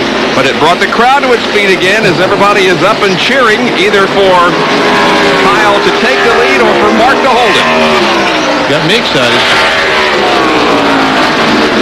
All right, let's go back to where we dropped off. We showed you that little piece of excitement. Now we go back to Rick Mast in the Skoll car, number 1, the Skoll Classic, and the 40 car driven by Kenny Wallace. Rick Mast is in 21st place, 1 lap behind, and the 40 car is in 28th position. He is 2 laps behind. We showed you Bobby Labonte in the Maxwell House Sports Underwear, another Max Race Car Rookie Challenger. He and Kenny Wallace both, and Jeff Gordon. But again, Gordon is out of the race, having crashed earlier. There's the 12 car, driven by Jimmy Spencer. He is in 22nd position. And that completes all the cars that are still out there on the racetrack. We're back to Rusty Wallace, who is 13th. We started with a leader, so we got to go back. Okay, I'm sorry. We got to go back to Dale Earnhardt. Well, now we've got all the cars. And there was a car in between. That's the 57 car of Bob Schacht, who is still out there. The Pronto Auto Parts on with us. Now, we talked about the lead cars catching Dale Earnhardt a little bit ago before we started this run around the track to pick up all the drivers. Earnhardt is maintaining. In fact, he might be pulling away from Mark Martin a little bit as Michael Walker comes in the Pennzoil Pontiac. He has been coming in a little bit earlier than most of the rest of them. Jerry, is he having a heating problem too? I think they reported on the radio a minute ago that Michael had an overheating problem with showing some temperature. As they're putting tires on the car, we can see water pouring out the overflow. The front grill, as he is down and away, the front grill of that Pontiac was totally plugged with pieces of rubber, chunks of rubber, took a wire brush and opened it up. But there's a crew member standing on pit road, and there's a steaming puddle of water where the car was sitting here as water was coming out and overflowing the radiator. Waltrip has completed the visit to pit road. There's the puddle that Jerry's talking about. Michael is back out on the racetrack, and the action continues here in the TranSouth Financial 500, being led by number 6, Mark Martin. We'll be right back. Mark Martin has a .61 second lead over Kyle. Dale is about 3.3 seconds behind. Strickland is 7 3/4 seconds behind, and Ricky Rudd is a little over 9 1/4 seconds behind. Probably ought to start saying Dale McCarry. Too many Dales racing. It could be confusing to some people. No, of course, now I understand when you say Dale. I don't know what you're talking about. There's that guy we're talking about. There's Jarrett right there.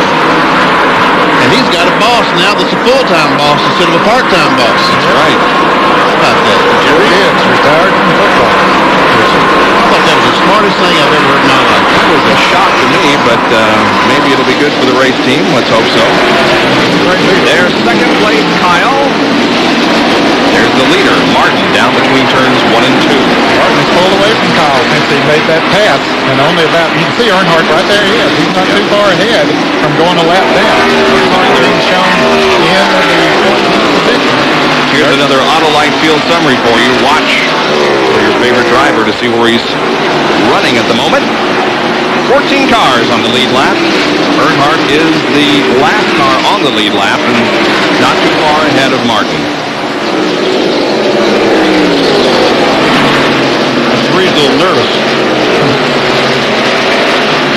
Bobby Hillin, James Hilton, Phil Parsons, broken camshaft, Harry Gant, Mike Potter, and Norm Bennett. All those cars out of competition.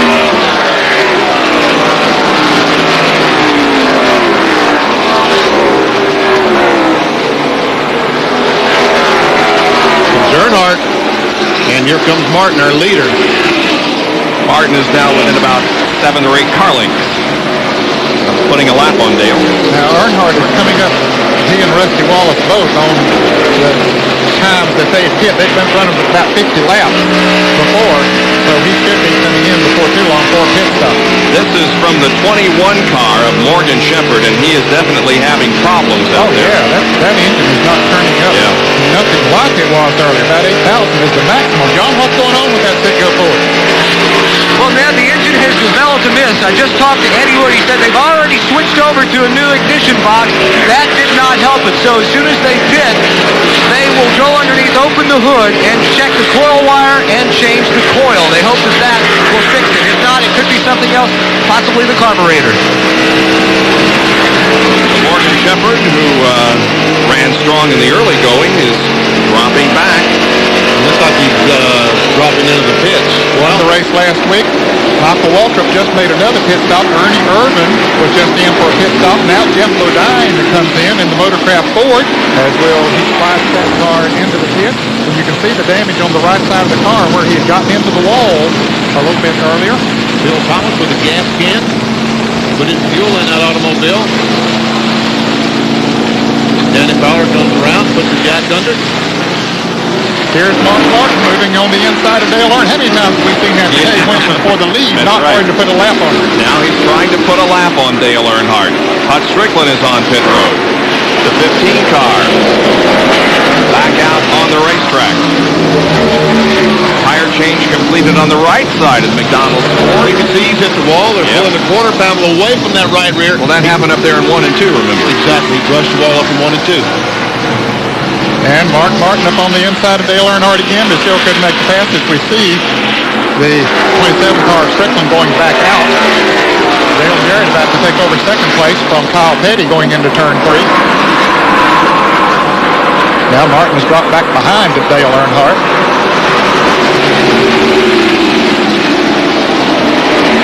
Well, we're pitting on the backstretch. We'll see a lot of pit stops coming up here in the next few minutes. Marlin is in and Ray Vestas Ford. Dale Jarrett has gone into second position. Sterling Marlin has completed his pit stop. Tell you what, Sterling Marlin having a good run today. Jeff Gordon goes back on the racetrack. A little Band-Aid on the back of that thing, but I tell you what, they straightened it up pretty well. Yeah, they sure have. Yep, the thing was all caved in. But Eddie Dickerson and the boys at Frame Build-Up can put a new rear clip on that car tomorrow. That's for sure. Davey Allison coming in for a pit stop as Mark Martin tries once again to put a lap on Dale Earnhardt. Earnhardt running a little farther than he has in these other green flag runs, Bob. Martin nearly alongside there in the second turn, but as they come off the corner, Earnhardt continues to hold him off. And Davey Allison is now on pit road. There's a little bit of steam coming out of the right front of that car as they go to work. The pit crew goes to work on the left side and the change of tires. Pretty quick pit stop. Davis' car is pushing. We saw the man go to the right rear and take a round of wedge out of the right rear of that car as Davey goes back on the speedway. And there goes the leaders. They are high. Martin tries to get up there, but those tires are hot and worn. He just can't get traction, and he's not going to take any major chance. You know, we could just take a lap here and with these guys and send all our cameramen home. Here's Terry Labonte in the Kellogg cornflake car. He was running in 7th when he came in for the pit stop. Jerry, can you see this? Yes, we can, Bob. Chevrolet Aluminum getting service for the right side tires and the left side tires. We are right adjacent to his pits where they're servicing Terry Labonte's car, 1984 Winston Cup Series champion. As he gets service completed, here is Kyle Petty in down pit road. Terry Labonte leads. The mellow yellow Pontiac of Kyle Petty pulled in to a halt. They will change all 4 tires on this car that was running in second position. Kyle Petty squirting himself with water inside the car. They are masters of the pit stop. One of the crews had told me they might be able to do it in under 18 seconds, maybe even close to 16 today. Left side blood shots all running. 18.7 seconds, a very, very good pit stop, and Kyle is away. Just a tick over 18 seconds, but a great stop for Kyle Petty. And Brett Bodine comes out right behind Kyle. Well, I tell you, those 2 cars were running together right on the racetrack. So Kyle Petty had an 18-second pit stop. Leads me to believe that the 26 car had an 18-second pit stop. They came down pit road together. Dale Jarrett, well, I thought he was coming in the pit, but Rusty Wallace is coming in right now for sure. And we're riding with him as he comes down and hits the mark. And the crew goes to work on Rusty Wallace's Miller Genuine Draft Pontiac. Man, really doing a good job cleaning the windshield, trying to... It's going to be the sun is out today. We want to make sure that Rusty will be able to see this afternoon to see that wall going down in turn 1, because later he'll be turning right into the sun down in turn 1. A little bit of delay on the left rear of the car that made the stop 19.5 seconds, or they had about a 17.8-second pit stop going. Here comes Dale Jarrett down pit road. The car's running in second place, making his pit stop. the interstate battery automobile. And then does Joe Gibbs, one of his sons, change tires on that car? J.D. Gibbs does change the left side tires. Graduated from college last year and is working in the business end of Joe Gibbs Racing. Let's go to the pit. John Kerner. Well, man, DJ is in for a 4-tire change. They're also going to add 1 round of wedge. And there you can see the crewman going to the right rear of the car, making that chassis adjustment. Left side coming on. Mark Martin is now the leader, headed down pit road. Coming down pit road, there's a tire out in the middle of pit road. Dale Jarrett's work is done. In 22.4 seconds, Mark Martin will pull into the pit. Watch Steve Hill and the crew go to work. Hill working on that right front tire. Once again, scraping off all the rubber off the grill, trying to keep the car from overheating. Mark running very well today. They will make a chassis adjustment. 1 round of wedge out of the right rear. We've been telling you. Dale Earnhardt also coming down pit road. And left side going on now. Earnhardt is coming out. Martin 19.8 seconds as he heads down pit road. So if he did a 19.8, I think we believe that Dale Earnhardt had a 19-second pit stop because he did beat the 6-star Mark Martin out of the pits. And there is the leader of the race right now, Ken Schrader, who has yet to make a pit stop. We'll be back with more live coverage from Darlington Raceway in just a moment. In the TranSouth Financial 500, we're watching Dale Earnhardt. Now, he's not the leader of the race. He is in 15th position. However, he still is on the lead lap. And he gained on the pit stop because he has now that much track between himself and Mark Martin. They were nose to tail before they came into the pits. But he didn't gain that much, Bob, in the pits. Mark Martin was a little slow going out of the pits. It took him until he got into turn 3 to get his speed up, and Earnhardt was just taking off going up the backstretch. Don't know if he had a problem or what it was, but in fact, I thought something was wrong with his car, and all of a sudden he did pick up and got going pretty good. Here's the battle for position between Sterling Marlin, Dale Jarrett, Hut Strickland and Ricky Rudd. Well, both Hut Strickland and Sterling Marlin beat Dale Jarrett in the pits. They got ahead of him. Now he has to run them down and try to make that up. And Jerry Punch talked about at the top of the show just how this year has been a battle of pit stops. And it's down to the 18, 19 second bracket. If you can't make those 19 second pit stop, you're going to lose position. We saw Dale Jarrett. What was his stop? About 22, 23 seconds. He's back racing these guys for 4/5 position. I think it also emphasizes the fact that racing is a team sport. It's not only driver, it's not only the guy who sets up the car, it's not the guy necessarily that builds the engine. It's a combination of everybody doing his job and doing it well. And there's about 12 or 14 of them in the pits, and it depends on all those guys, all 12 or 14 doing their job. The guy that cleans the grill, that gets all that rubber out of the grill. What if he doesn't get it out good? Then they go back out, the car's overheat. The guy that holds the sign to make sure that he stops within the assigned area and doesn't have to push or back the car up. Because the jack, they've got a spot picked out, they're going to put the jack on the car. If he doesn't stop the right place, then that just blows the whole pit stop.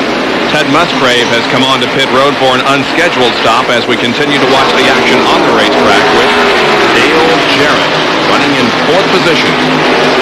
Right behind Sterling Marlin, who is 3rd. That's Dick Trickle right in front of that group of cars. Trickle is being shown in the 19th position. Sterling goes down, tries to get position on Trickle going in turn 1, can't quite make it. Trickle moves up the racetrack, and Sterling has room if he can make the pass. He does. Yep. Now Jarrett will hook onto his rear spoiler, as will Ricky Rudd. Train goes back. Yep. Bobby Hamilton back there went around Trickle as well. And we continue to update you on the Ted Musgrave situation. The Jasper Engines U.S. Air car is behind the wall. They raised the hood on it on pit road, Bob, and apparently whatever the problem is, they were not able to fix it, so they are pushing it behind the wall.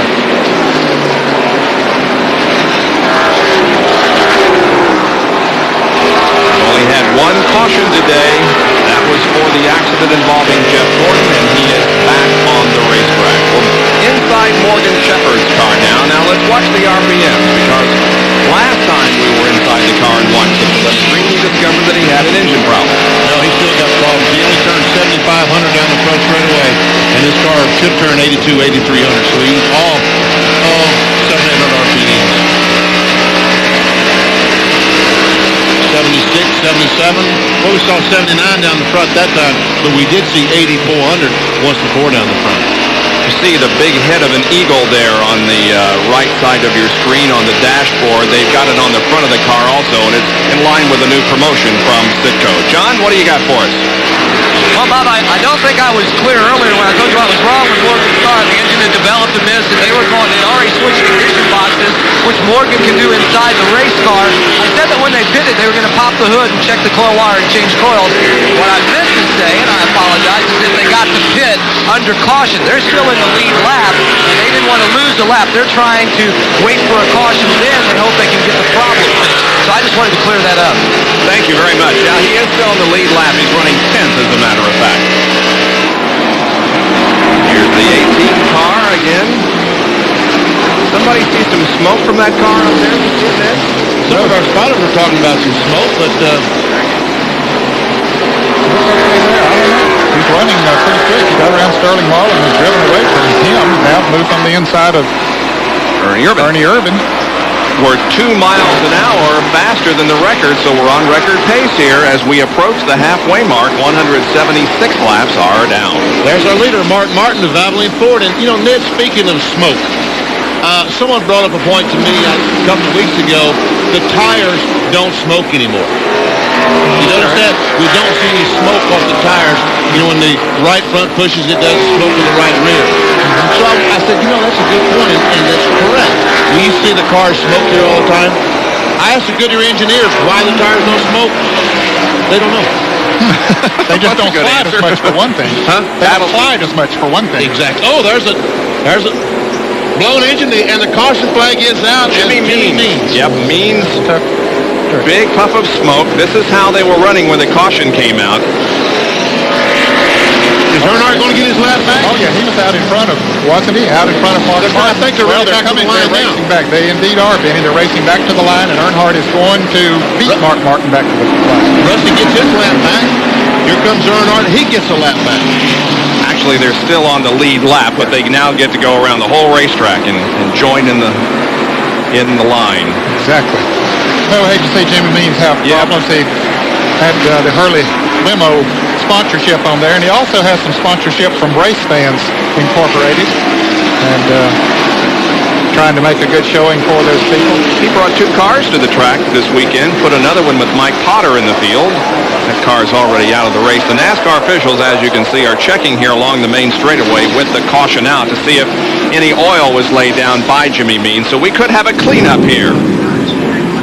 Could have a cleanup here as the pace car has picked up the field. Pit road is open, and we now see Mark Martin, Kyle Petty, Dale Jarrett, and others that are on the lead lap come in for another pit stop. Ricky Rudd and Sterling Marlin, Hut Strickland, Ken Schrader, all of those cars on the lead lap coming in. Let's go to the pits and Jerry Punch. And although it's under caution, gentlemen, it's a matter of pride and track position to get these cars out in a hurry. Kyle Petty, the mellow yellow team, working on that car. Right side tires already on 6 on the top of your screen. That's the Valvoline Ford 42, Kyle Petty's Pontiac on the bottom. Watching Steve Mill and the crew work on the Valvoline Ford. Now left side tires are on Kyle Petty's mellow yellow Pontiac. Little trouble in the left rear. Car number 6 still up as Kyle Petty is down pit road. And here is Mark Martin down pit road. They will head back toward turn 1.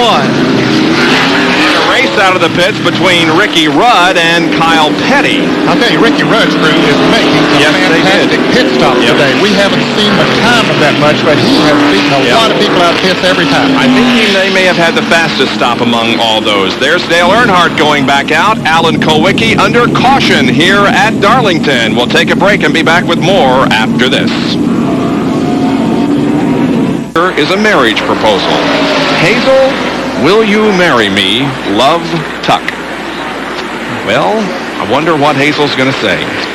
I don't know. Tune in next week. We may have the answer for you. We'll come back to the Southern 500. We may have the answer. Or we may have a wedding on our hands. Well, the pace car is off of the track, and looks like we're ready to go racing once again. It is Mark Martin, Kyle Petty, Dale Jarrett up front, with 182 laps completed. We're just coming off our second caution of the day. The crowd here is loving every minute of it. The weather is beautiful. It's about 68 degrees and partly sunny. They're on their feet waving for the green flag, and there it is. And it's not raining, snowing, or sleeting. Let's see if Darrell Waltrip, no, not going to be beat Mark Martin in the corner. Mark is really getting a good run as Kyle Petty hung up on the outside of Darrell Waltrip. Those on the lead lap are on the outside of the racetrack. A lap down cars are on the inside. And those guys on the inside are struggling to get a lap back and to pass those on the outside, but they're not being very successful at it.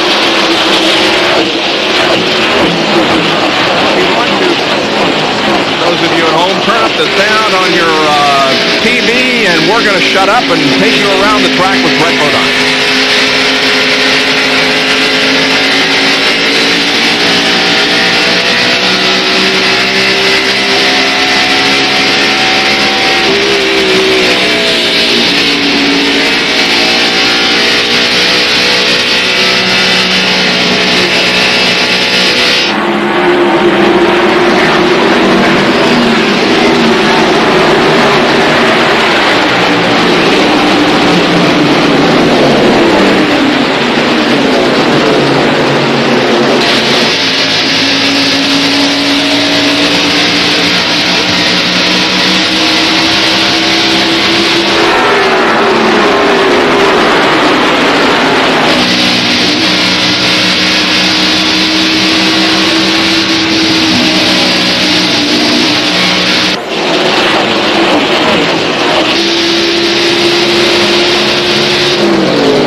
Hesitate to do this. I'm always afraid somebody back in Bristol is going to say, we don't need announcers for NASCAR races.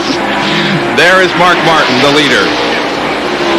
I thought it was more fun watching Dale Earnhardt and Rusty Wallace. Yeah, they're battling back there for 7. Those guys were having a great race. And for the Ricky Rudd fans, we talked about that fantastic pit stop he made. He came back in the very next lap. Apparently they didn't get all the lug nuts tight, and so Ricky's running back about 11th position now. He did have to come back in, so it's unfortunate they made too quick of a pit stop. He went out in second place and had to come back in and fall in behind all the guys on the lead lap. Still battling. Yeah, they're still battling. Meanwhile, Mark Martin has led now 94 of 189 laps.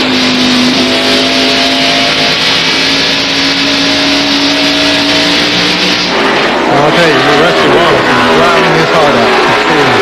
Sawing on that wheel through the turns, chasing Dale Earnhardt. Rusty was the winner at Rockingham, second race of the year. Earnhardt goes up the racetrack. Rusty tries to get underneath him, but can't quite get underneath coming off turn 4. Now let's see if Earnhardt goes high in 1 and 2 and Rusty people on the bottom side. Earnhardt does go high, but Rusty not able to get underneath him. Well, these guys are running in the 7th and 8th position right now. They were in 13th and 14th before the caution. Look out, Rusty. He comes hitting the apron just like Kyle Petty does. He gets a little more sideways than Kyle Petty does, but he doesn't. He sure did get sideways. Earnhardt goes high again, but he gets good traction up there. Earnhardt has found himself a group up there that's working for him. Watch Rusty come off the fourth corner now and get the left side tires on the flat part and almost lose it. Gets the car sideways. Oops, I better not try that next lap. Man, your heart starts pumping when that happens.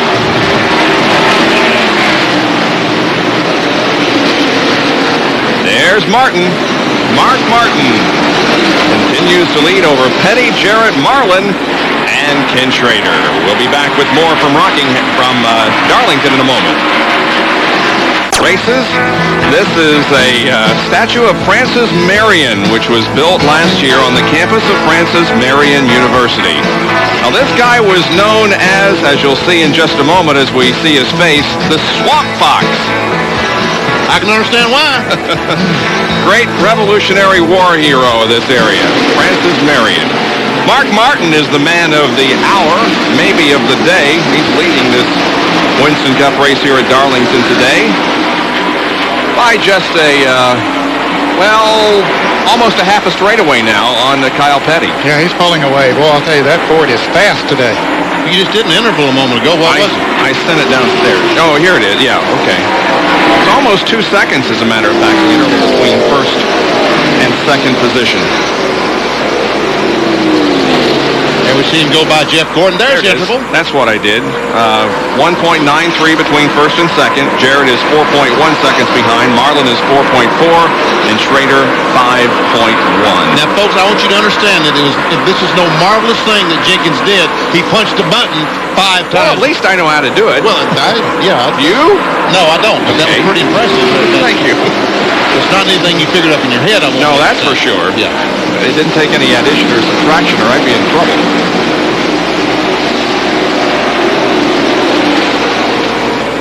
Here's Marlin, Schrader, and Dale Earnhardt. And Earnhardt still running right up against the fence, and this is a battle for position. This is 4th, 5th, and 6th, and Dale Jarrett is right ahead of the trio. Look, Earnhardt ran on the apron going in turn 3 instead of coming off the corner. That thing almost looks like a Bristol car, doesn't it, the way it's all banged up and scraped up? You ever see Dale Jarrett? Looks like Dale's off the pace a little bit, man. Well, he's not running as fast as he was before. I don't know if that chassis adjustment they made during the pit stop maybe hurt him a little bit or what, Danny, but after the car runs several laps, it seems to pick up and or doesn't lose as much speed as some of the others. Earnhardt is coming on, though. Let's go to the pits and John Kernan for an update there. Well, Ned, it was no serious problem. You recall these guys were talking about maybe a little smoke from Dale Jarrett's car earlier before that last pit stop. But what happened? The left front fender was pushing on the tires, so Jimmy Maycar and the crew had to pull that away. They say they got the car fixed. Everything's okay right now. Dale's just riding around, enjoying this Sunday afternoon drive.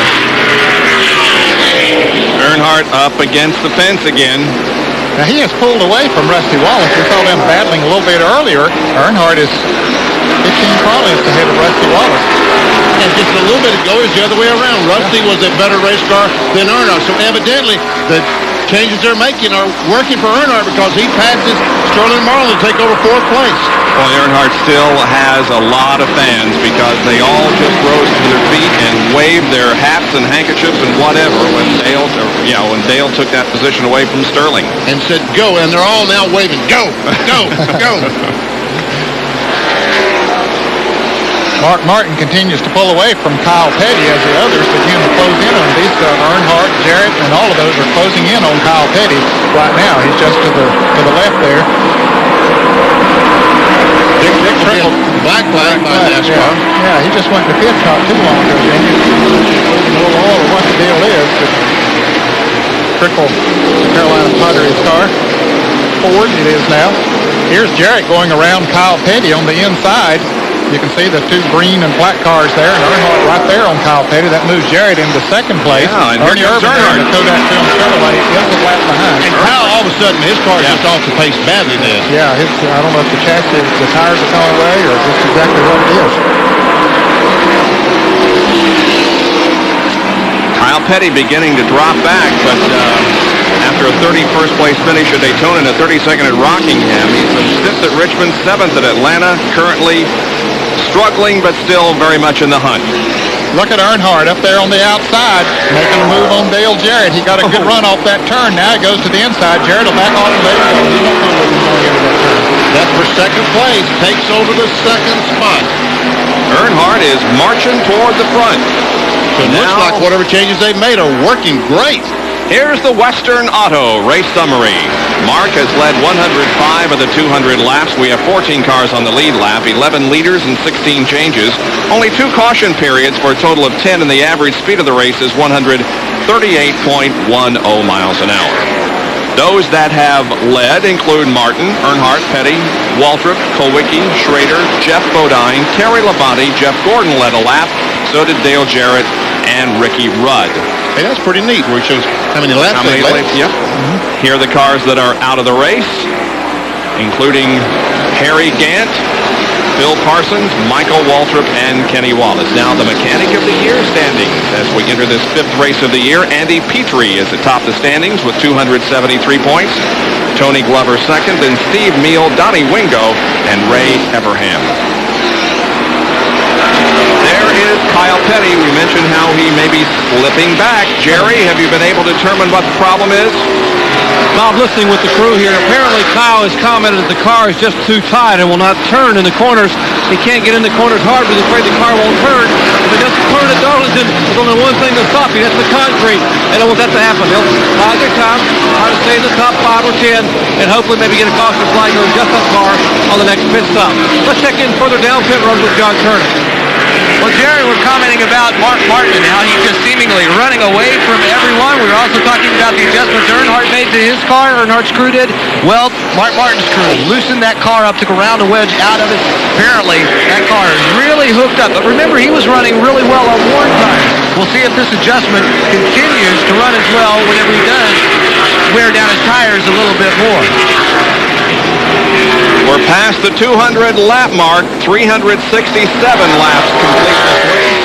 So far, it's been pretty much dominated by Mark Martin. He has the lead currently over Dale Earnhardt. Live coverage here on ESPN. Here's a battle for position as Rusty Wallace has taken over 3rd from Dale Jarrett. You mentioned a moment ago, Benny, that Dale Jarrett's car doesn't seem to be running quite as good as it was. He's had a little bit of a push today, and the skies are overcast right now. And when the sun's out, he runs faster, but now there's overcast. That hurts the pushing situation, makes him push even more. They mentioned in the pits that Mark Martin had taken a round wedge out of his car. That is making him take off now during this overcast condition. Rusty Wallace has moved to 3rd position. Let's take a lap from him, and then we'll go 1,000 feet above and watch him from the family circle blitz. Here's Rusty. Oh, and Jimmy Spencer's in the wall, and Bobby Labonte spins down in turn 1, 2. And that's, we see him waving, the NASCAR official waving, the caution flag is out. Jimmy Spencer has made contact with the inside wall. Oh, man, he's really pretty heavy contact with that right side. Yep. Well, he's had a tough weekend here. Tore up a car yesterday in practice. And then that car he tore up yesterday looks almost identical to that sure car. Does. The right side was the damaged part yesterday, and so it is today. Here it is. Watch Labonte spin after Spencer had gotten into the wall. I don't really know what happened there. I can't imagine what... I believe Spencer might have hit the wall and came back and hit Labonte just a little bit and got him loose and spun him around. And then I believe he came down and hit the wall there on the inside, too. He's driving it back to the pits. Well, this is our 3rd caution of the day and our 2nd accident. The first accident involved Jeff Gordon. He's back out on the racetrack. And Jimmy Spencer is already lowering the netting on the side of the car and ready to get out, it looks like. That's the signal, Bob, for the drivers to tell NASCAR they're okay. That's to tell the safety workers around the racetrack that they're okay. And behind him, he has a line of cars ready to come in for pit service. Those on the lead lap are coming in on lap 216. Martin, Earnhardt, Jarrett, Wallace, Petty, and others. Let's go to Jerry Punch, who's in Dale Earnhardt's pit. Well, the second, third, and fifth place cars pitting up to my end of pit road. Dale Earnhardt, Goodrich Chevrolet getting service. Rusty Wallace behind him getting service. You're watching the car number 6, the Valvoline Ford, getting service on top of your street. Steve Mill and the crew. That's the leader in the second place car. The Goodrich Chevrolet already left side tires on Earnhardt's car. He is off the track. Now he's off the jack, and they will race back toward turn 1, and looks like Earnhardt will win the battle back to turn 1. Martin second, Wallace, then Petty and Jarrett. Man, I'm telling you, they've got that pit road speed, but it's still very, very exciting to watch these guys race out of the pits and down pit road. Man.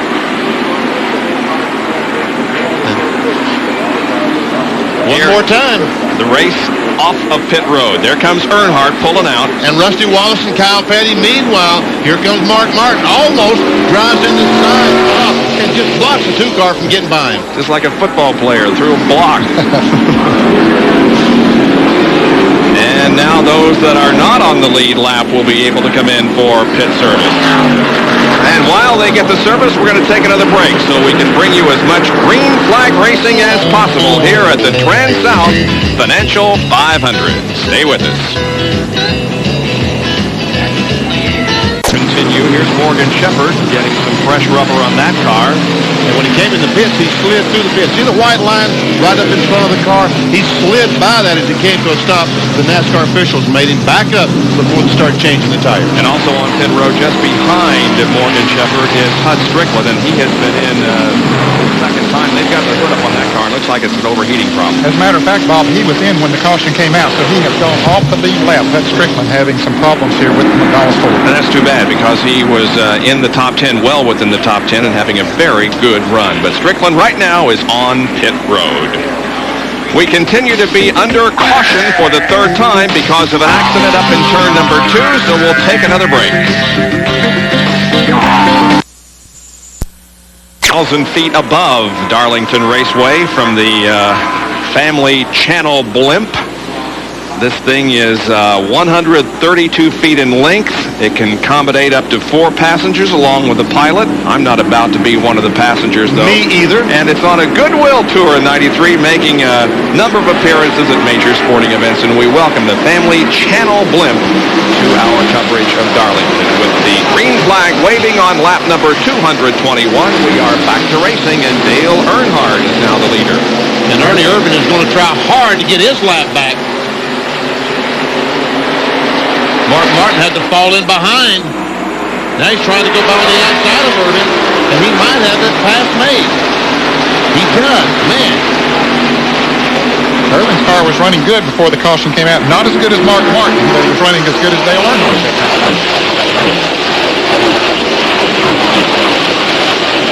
We've mentioned some drivers that have stayed out there and led a lap. Davey Allison did on this last caution. He stayed out there and led a lap, got 5 bonus points, and I believe Morgan Shepherd did as well in the sit-go forward.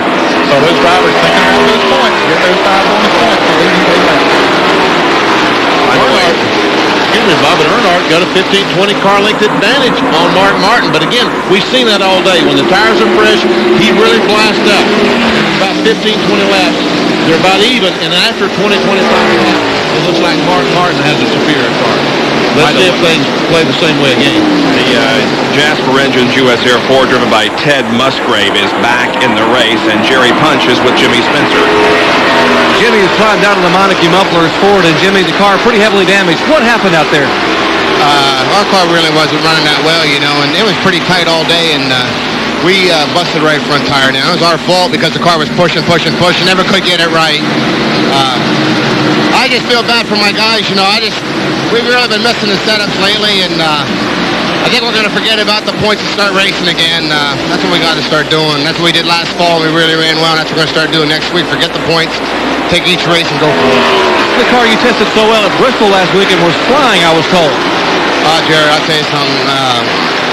I love Bristol, I was looking forward to it. I'll be back, and these guys aren't going to give up. I'm really sorry what happened for them today, and next Friday, I'm sorry, it's not Saturday night, there you go. So next Sunday at Bristol, we'll be there, and we're going to be strong.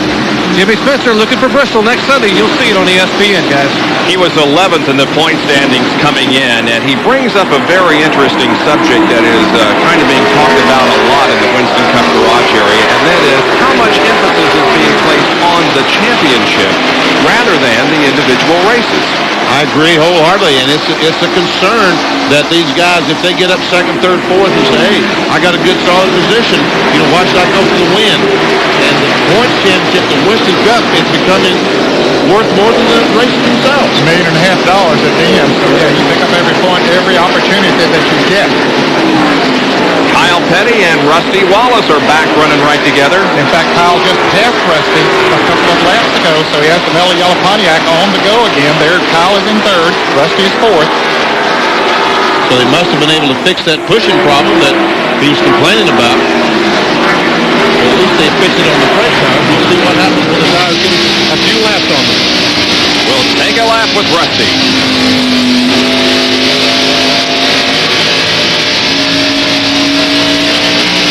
On that steering wheel. Going in turn 3, he'll tap the brake, drive down to the bottom of the racetrack, let it drift up. Now he tries to get inside Kyle Petty. Not able to do it.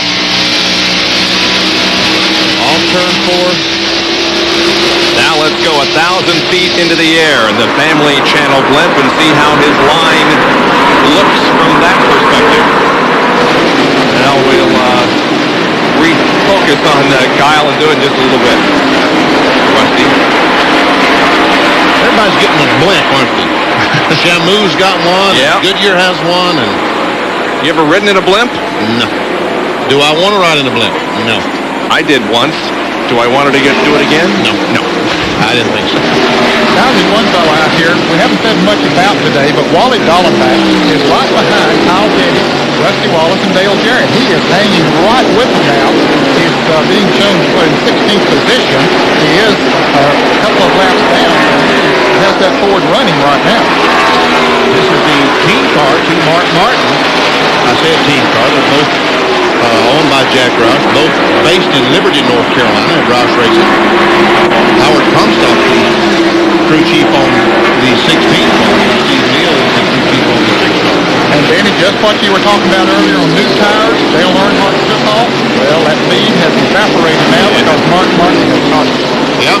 Now they'll run this way for about 10, 15 more laps, and then Martin will start putting a lot of pressure on Dale. In the last 5, well, here's the battle for, no, it is the battle for position. It's just that Ken Schrader is passing Wally Dallenbach, and Dallenbach, as Ned just pointed out, having a great run. There we see the Jeff Bodine car. Jeff Bodine's car just hasn't been that strong since he brushed the wall up in 3 and 4. That was quite a while ago. Here's another Fram field summary for you, showing you where the drivers were running last lap. Not 5 laps ago, not 4 laps ago. Today we have 13 cars still on the lead lap. We see the 2 winners last year, Darrell Waltrip and Bill Elliott, both 2 laps down. So neither of those cars will repeat in 1993. Unless we have a lot of strange things happen from here on out. Of course, this place has been some strange things happen. There's Earnhardt, the leader, and Mark Martin running second. In the last 5 TranSouth 500s, Martin's finished 6th, 4th, 2nd, 4th, 3rd. He's second today and has led most of the race. We'll be right back to Darlington. Track Facts are brought to you by Quaker State. The Big Q is one tough motor oil. The intensity of NASCAR inspection has mandated an increased attention to detail during construction of a Winston Cup race car. One example of that is this template, which is marked with ribbon strips down along the margin. Blue, green, and even red in some spots. Now what the strips indicate are areas of tolerance allowed by NASCAR during inspection. The teams are also provided with this tolerance gauge. As you'll see, it's marked green for 1/2 inch, blue for 1/4 inch, and even red for 70 thousandths of an inch. To use the gauge, it's quite simple. You find an area corresponding to the color of tape, Here it's red. Slide the red portion beneath. If it goes completely beneath the template, then there's too much tolerance. You must build up the area of the race car so that the gauge will not slide beneath the template. So red for the rear of the trunk, blue across the top, and a ½ inch, and that's all, for along the windshields back and front. That's how specific NASCAR Winston Cup racing has become over the last few years. Boy, they watch them close, don't they? Boy, they really do. Gary Nelson has implemented said all bodies are going to be the same. They're going to be, as Jerry Punch just pointed out. That's all you're allowed at those specific areas. Were they that strict when you were racing, Ned? Well, we thought they were strict, but we didn't have that kind of measuring tool. Didn't even have templates back then. What was that? No, we didn't know what they were. No. And the Jasper engine U.S. Air car of Ted Musgrave has went behind the wall. And so as Hut Strickland, or is about to, they're pushing the car back and going to take it to the garage area. Yeah, he did have a great run going here today before he started having his problems. There's the interval between first and second, Earnhardt and Mark Martin. Earnhardt seems to widen it out a little bit. Mark had closed in there earlier. Well, they ran across some traffic coming off the second corner, and I don't know if that's the reason that he got such an advantage on Mark, or if Mark has a problem. These three continue to run very closely, and they are battling for... Ooh, I think there was a little contact there. Jarrett and Petty and Schrader. Yeah, Kyle slowed down a little bit more, I think, than Dale Jarrett thought he was going to going into the turn. Kyle was going to let him go and bumped a little bit. Now Kyle moves to the inside and lets Kenny Schrader going by. So Jarrett takes over fourth. Kenny Schrader now, running the best I've seen him run today, is in fifth place. He has come right on through there in Kodiak Chevrolet. First time we've shown him in the top 5, at least during green flag running. And another Rick Henry car, the Ricky Rudd machine, is in the 10th position, also on the lead lap. And of course, Jeff Gordon was running in 3rd position when he crashed very early in the race, but he is still out there. And let me see where I can... Yeah, he's in 30th position. Jarrett and Schrader. The engines in Dale Jarrett's car are built by Hendrick Motorsports. There's probably not a lot of difference in the engines. There's two cars you see right now. Rick Wetzel is the guy who heads up the building of the 18 engines, and I believe the B&R do the engines for. Yeah, Kenny Bingham and Ronnie Revis, those guys up. But then here comes Schrader on the inside of Jarrett, trying to take his ball away. Let's get down to Jerry Punch, who has a comment on Dale Jarrett. We told you at the top of the show that Dale Jarrett had been diagnosed with pneumonia early in the week and had been on medication, antibiotics. Dale ran a 200-mile race yesterday in his first national car, and although he said the race was okay, when he got to the room last night, he was very, very tired. He said, much tighter than I thought I would ever be. He said, just told me before the race today, as he sat in the car getting ready to crank the engine on pit road, he said, I am very weak. He said, I feel okay. I'm just so weak. He said, I'll be okay until about 2/3 of the way through the race, and then my lack of strength due to my illness will take its toll, and I hope I can make it. Right now, he's got to be struggling. Yeah, I would think so, but it really isn't being reflected on the racetrack. He's staying right in there, but here comes Kyle now, charging back up, going to the inside, trying to take the position away from Dale again, not able to do so. Well, if it gets too weak, I hope he doesn't stay out there too long. Yeah, that would not be... There's Jeff Gordon motioning everybody to pass him to the inside. And they say thank you and do. I think it's a little too early to predict who's going to win the Winston Cup Championship this year. However, the winner in 6 of the last 8 TranSouth 500s has gone on to win the Winston Cup Championship.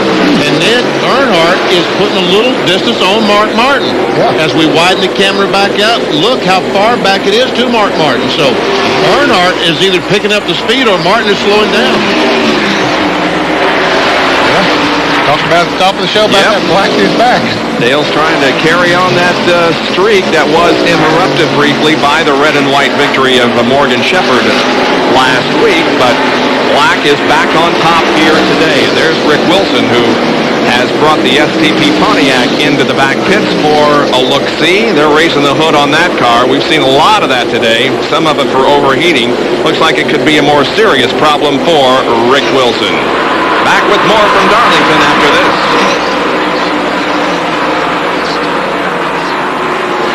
Laps left, Dale Earnhardt, Mark Martin, Rusty Wallace, Ken Schrader, and Dale Jarrett. Well, you can bet where I'm going to be on April the 2nd at 7:30.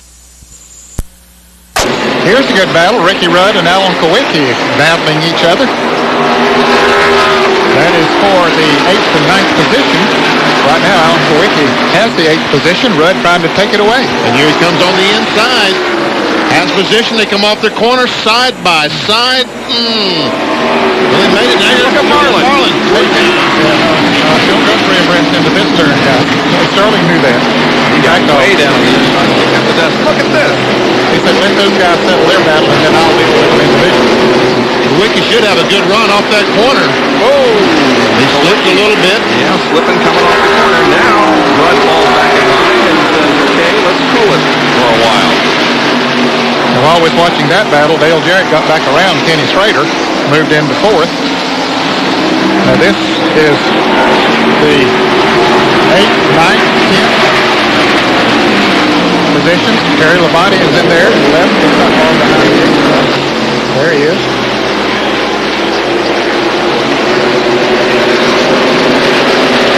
Kowicki, we got did it again, didn't he? He did it again.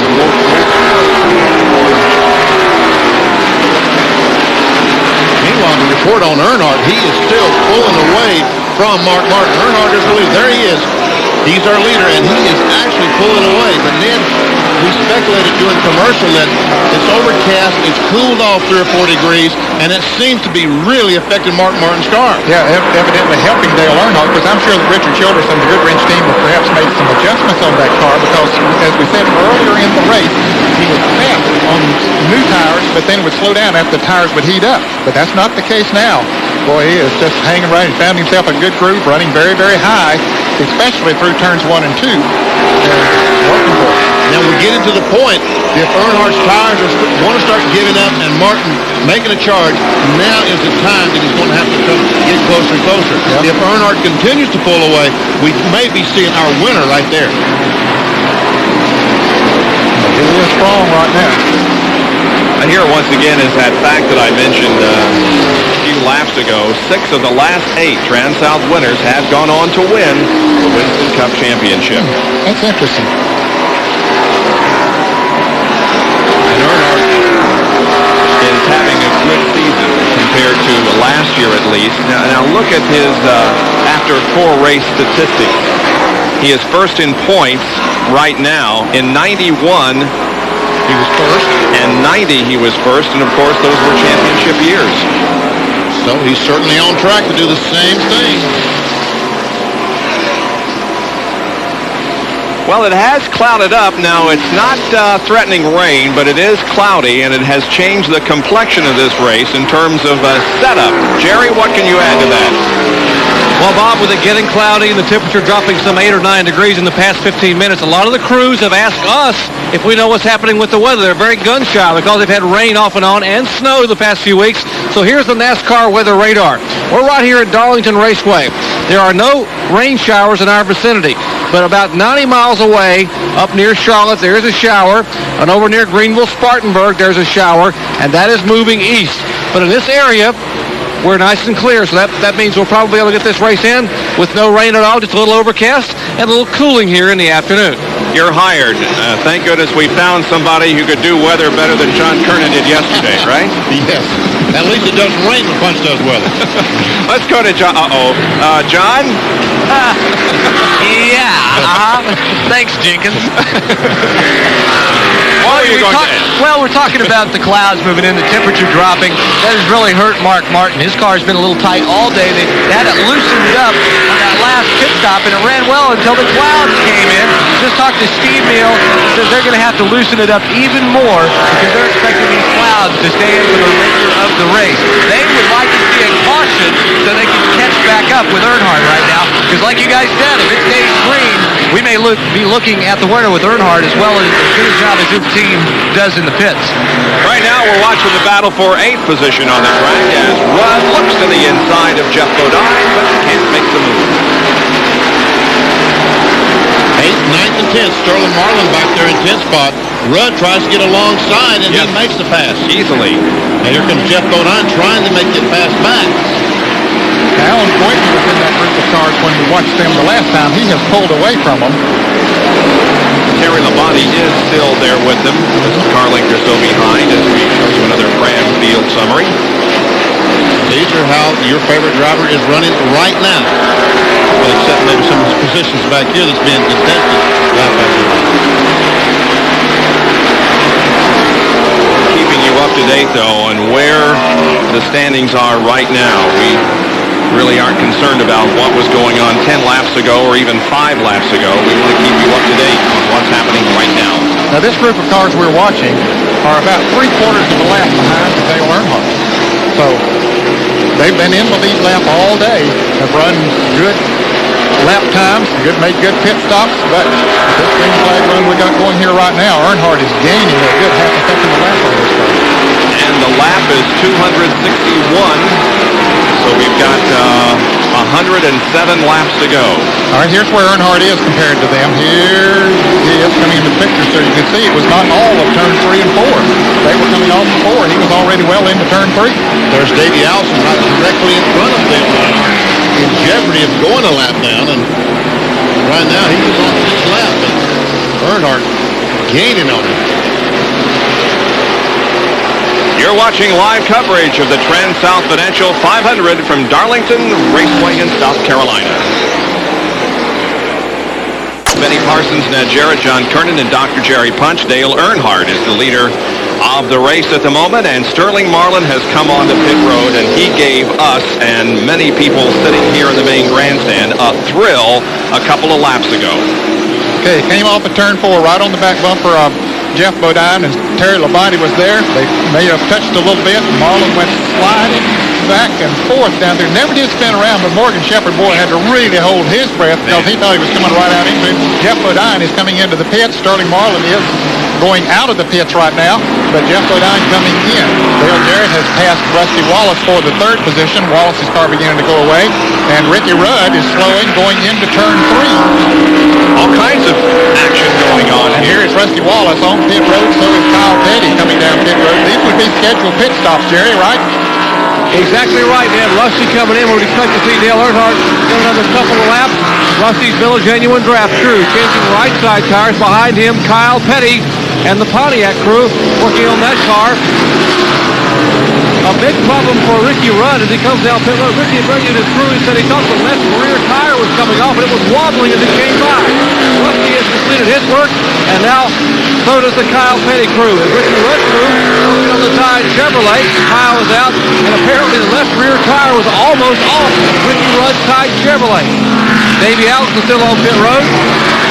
Other cars coming down to get service. Here's Terry Labonte.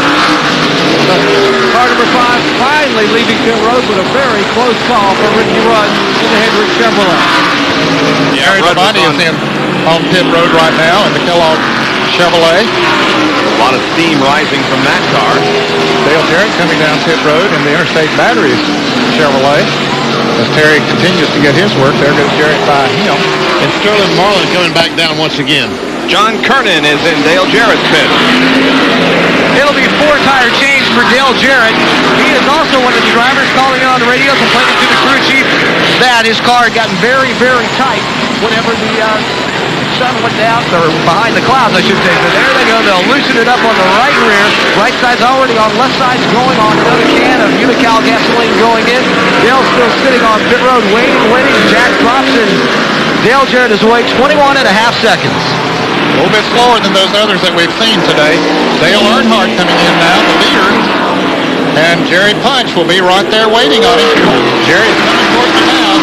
We'll watch and wait and see possibly if they can do another pit stop in the under 18-second category. Mark Martin also coming down pit road in the Valvoline Ford. The front two cars on pit road, lap 271. Mark Martin on the bottom of your screen. Dale Earnhardt on the top, watching this high-speed ballet. Here's David Smith around the left side of the Earnhardt car. Now right side tires going on the Mark Martin Valvoline Ford Thunderbird. Now taking a couple of rounds of wedge on the Mark Martin's car. Earnhardt's car is down off the jack. Left side now on Mark Martin's Valvoline Ford. Earnhardt is heading down pit road. And now Mark Martin pulls out. He will head back toward turn one. Alan Kowicki also in. He's the defending Winston Cup champion, and so he gets to pick first the pit stall that he wants. And of course, he chooses the one at far end of pit road. Morgan Shepherd is on in the pit. Tim Schrader going out. He just got his service. And Brett Bodine going out in the Quaker State Ford. So these are regularly scheduled pit stops. See Kowicki going back out. And they're going to need at least one more. Right? Yes. Oh, yes. They might need two more. And no, they should be able to make it on one more from here on. 367 laps. We're 95 from the end right now. Yep. So I guess one more will do it fine. Yep. Dale Earnhardt has reassumed command of the TranSouth 500 after this round of pit stops. We'll be right back. Raceway here in South Carolina, we'd like to remind you that at midnight tonight, you can see the Formula One race next Sunday at 1 o'clock Eastern Time. Join us for more NASCAR Winston Cup competition from Bristol International Raceway at the Food City 500, where Alan Kowicki is the defending champion.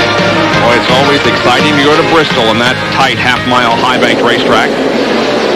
That's one of my favorite tracks to watch. It is fun, isn't it? Oh, I love to see Earnhardt is still riding the rim up there on... And that's what's really helping him right now, because all the cars with the cool temperatures are tight. But Earnhardt found his high group early on for a tight race car, and it's still working okay for him. Mark Martin needs to go to the top of the racetrack. He just doesn't feel very comfortable up there. Ninth place car that Dale Earnhardt is about to lap. Terry Labonte running in ninth place. He's trying to put a lap lane. Here's Mark Martin. He's a little closer to Earnhardt than he was before they made those pit stops. And with that lap, Dale Earnhardt has now led the most laps. He has led 122, whereas Mark Martin has led 121. So Mark Martin needs to get up real soon to lead and lead some more laps to try to get those 5 extra bonus points. Right now, there's 90 laps to go. See Alan Kowicki, the winner, as you mentioned last year, of the Food City 500, right in front of Dale Earnhardt. 2.8 seconds separates first and second. Coming up on Darrell Waltrip. Darrell is running in 13th position. He is 2 laps behind the leader. And see, just that little bit of a bobble on Mark Martin's car hurt his lap time somewhat. Probably 0.2 of a second. Having to turn under Darrell instead of being able to use the racetrack. As Ned said earlier, the maximum lap, you use the entire racetrack here. Let's see if the interval lengthened because of the fact that he had some trouble with 0.4 of a second. 0.4 of a second. Now, this clean racetrack, no cars for he to pass, no cars for Earnhardt to pass. Let's see if Mark Martin can either close it up or he's going to lose more ground to Earnhardt. There's Mark Martin, second place car. There's our leader. The Goodwrench Chevrolet that has been so strong all year. It was 3.2 last lap.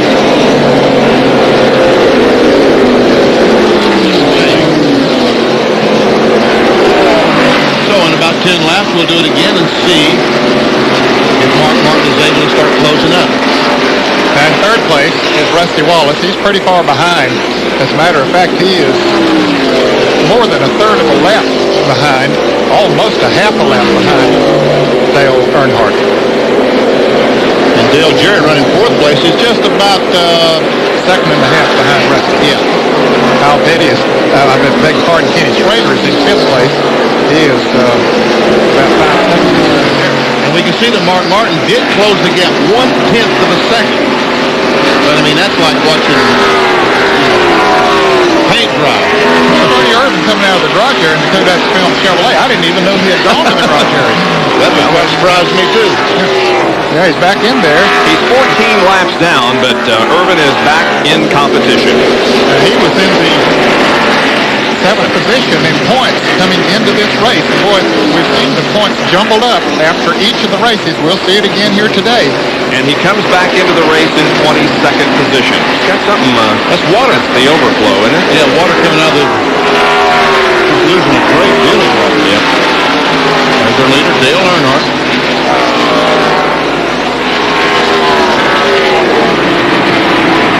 The Bojangles Ford of Jerry Cope directly in front of Earnhardt.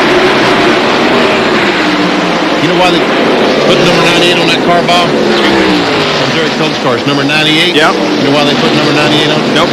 They got 2 biscuits for 98 cents. Is that right? Yeah. Now, you would know that, would you? Exactly right. Except when you go in, you order them a dozen at a time, right? To get them, Dale Earnhardt's last win in Winston Cup competition was at Charlotte last year during the month of May. Boy, it passes him where it catches him, Barry. Here's Dale Jarrett coming up on Sterling Marlin. Sterling, as a result of his being a couple of pit stops, he has gone down the line. He's now 14th. He was running in the lead lap in the top 10. Had his best run of the year going. Did Sterling Marlin. And I'll tell you one thing, he did a super job in not hitting something with his I'm telling you, he did. I don't know how he did it. I don't either. Well, Jerry Punch is with Tony Glover. Tony Glover, the crew chief for Ernie Irvin's Kodak Film Chevrolet. They just came out of the garage area, and I called Tony walking out. Tony, what were you doing back there? What were you doing in the garage? What's the problem with the car? Well, something happened to the engine. The thing either burned a piston or busted a head or something. It started running real hot. We had to come in and put some water in it. And right now we're just kind of running on borrowed time, trying to log a few miles for the points. And I guess we'll have to wait till next week at Bristol. A tough one for Ernie Irvin. They'll head home to Bristol, Tennessee next week, about 15 miles from their shop in Abington. You see Tony Glover running back to get in their pits. He had stayed in the garage area to work on the car. They have certainly hoped they can finish it. They've got less than 100 laps to go.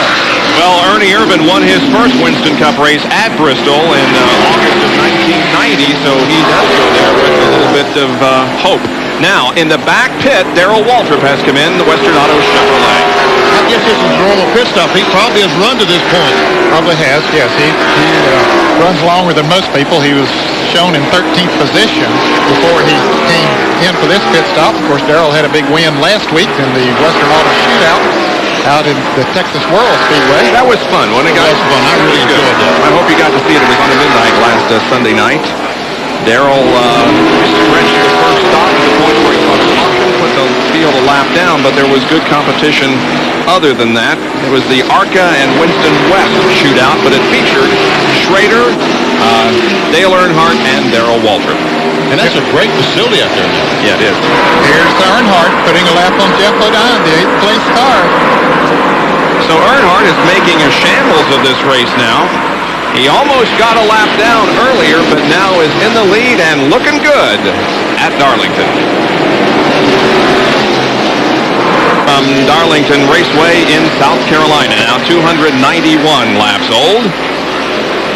And now they're projecting these guys can go 60 laps on a tire stop, Ned. Well, you mentioned earlier that as the race goes on, that it will get better. The tire wear will get better. They got more rubber down on the racetrack, so the tires don't give up quite as much now as they did earlier. And we can see Earnhardt Martin scheduled to pit at exactly the same time. About 40 more laps. They should be coming in for a stop. I'll tell you one thing, Earnhardt's line hasn't deviated all day. It's been the same, lap after lap, right up against the guardrail. He's found himself a line there that really worked for him. He's doing a great job of staying right in that line. Now, Earnhardt started from the pole, but will not get the $53,200 worth of Unocal bonus money because he did not have qualifying. They lined up because of the point standings, according to the point standings. Bonus money will go over until next week as Ernie Irvin comes in for another stop.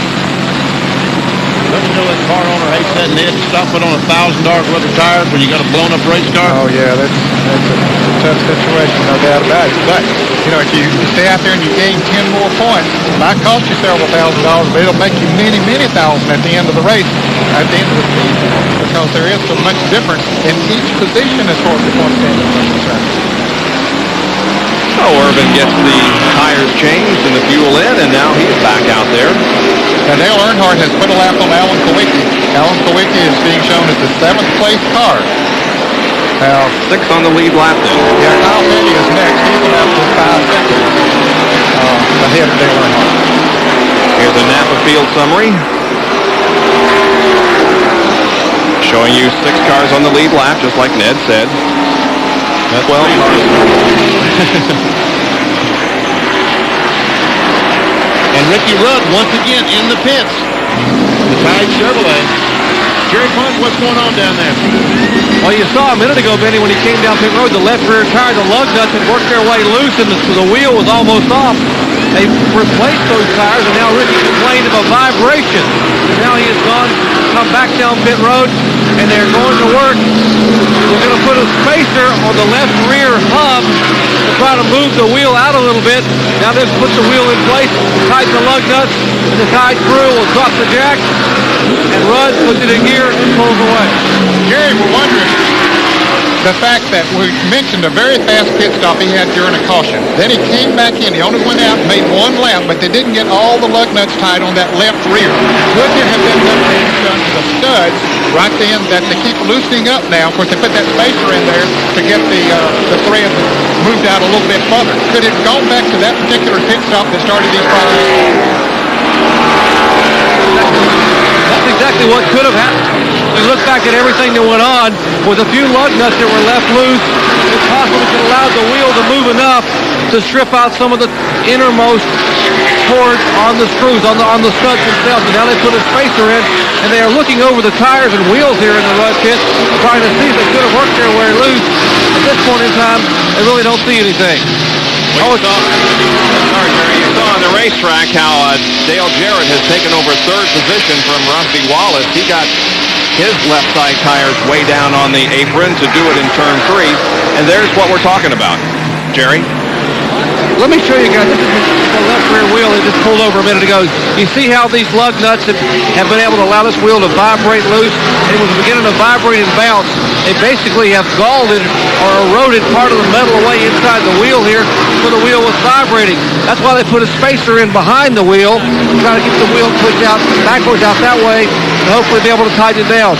Rudd has not complained about any vibrations that had gone back out. Hey, that's good thinking on the crew's part to realize that they had screwed up the threads there, and they had to push the wheel out so the threads would hold the wheel up against the hub.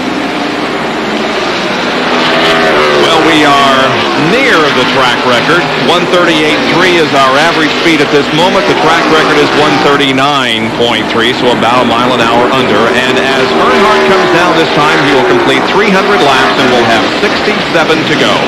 Their second place, Mark Martin. Looks like Martin is fighting a really ill-handled race car right now. Looks like as he came off turn 4 that the car got a little bit loose. He had to come down the racetrack to catch the back end.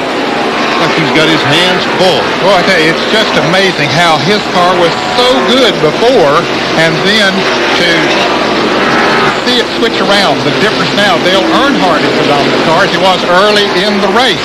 There's an indication of how much racetrack there is between 1st and 3rd. There's Dale Jarrett running right behind Wally Dallenbach, but there's 3/4 of a lap distance between 1st and 3rd.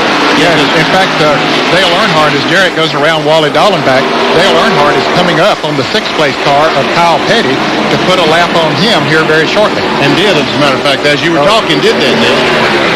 We have just 5 cars on the lead lap. Kenny Schrader is the 5th place car. Jarrett running 3rd, Rusty Wallace is 4th, Kenny Schrader 5th.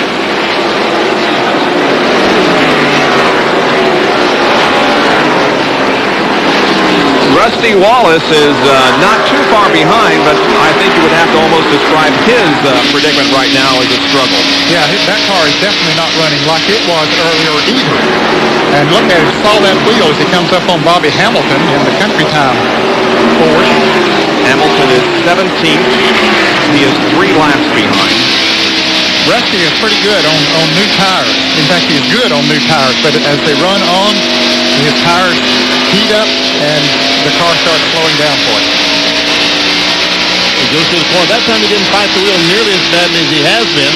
Let's watch him in turn 3 and see how he goes, how he has to fight the wheel. He goes in the corner, he lets the car drift up. And Sterling Marlin has just hit the pit wall inside, the inside pit wall. And though something's broken, he's not able to steer the car. We see the right front tire towed in dramatically, but yet the car won't roll. So something's broken on the left front. And he's 2 pits away from his own pits. But fortunately, the car where he is at, that car has fallen out of the race, so he's not messing anybody else that might want to come in. See, there is his pits, just 2 pits away. A good thing that there weren't other cars on pit road, or this didn't happen during a frantic pit stop situation. Oh, yeah, that could have been disastrous. Well, there's Earnhardt, and if he wins, he'll become the 5th different winner this year and will extend his streak of at least 1 win per year for the last 12 years. Ethan Earnhardt, Dale Jarrett, Rusty Wallace, and Ken Schrader, and again takes that car up to the outside wall in turns 1 and 2. This is looking back on him from Jeff Bodine's car. Earnhardt leading with 305 of 367 laps completed.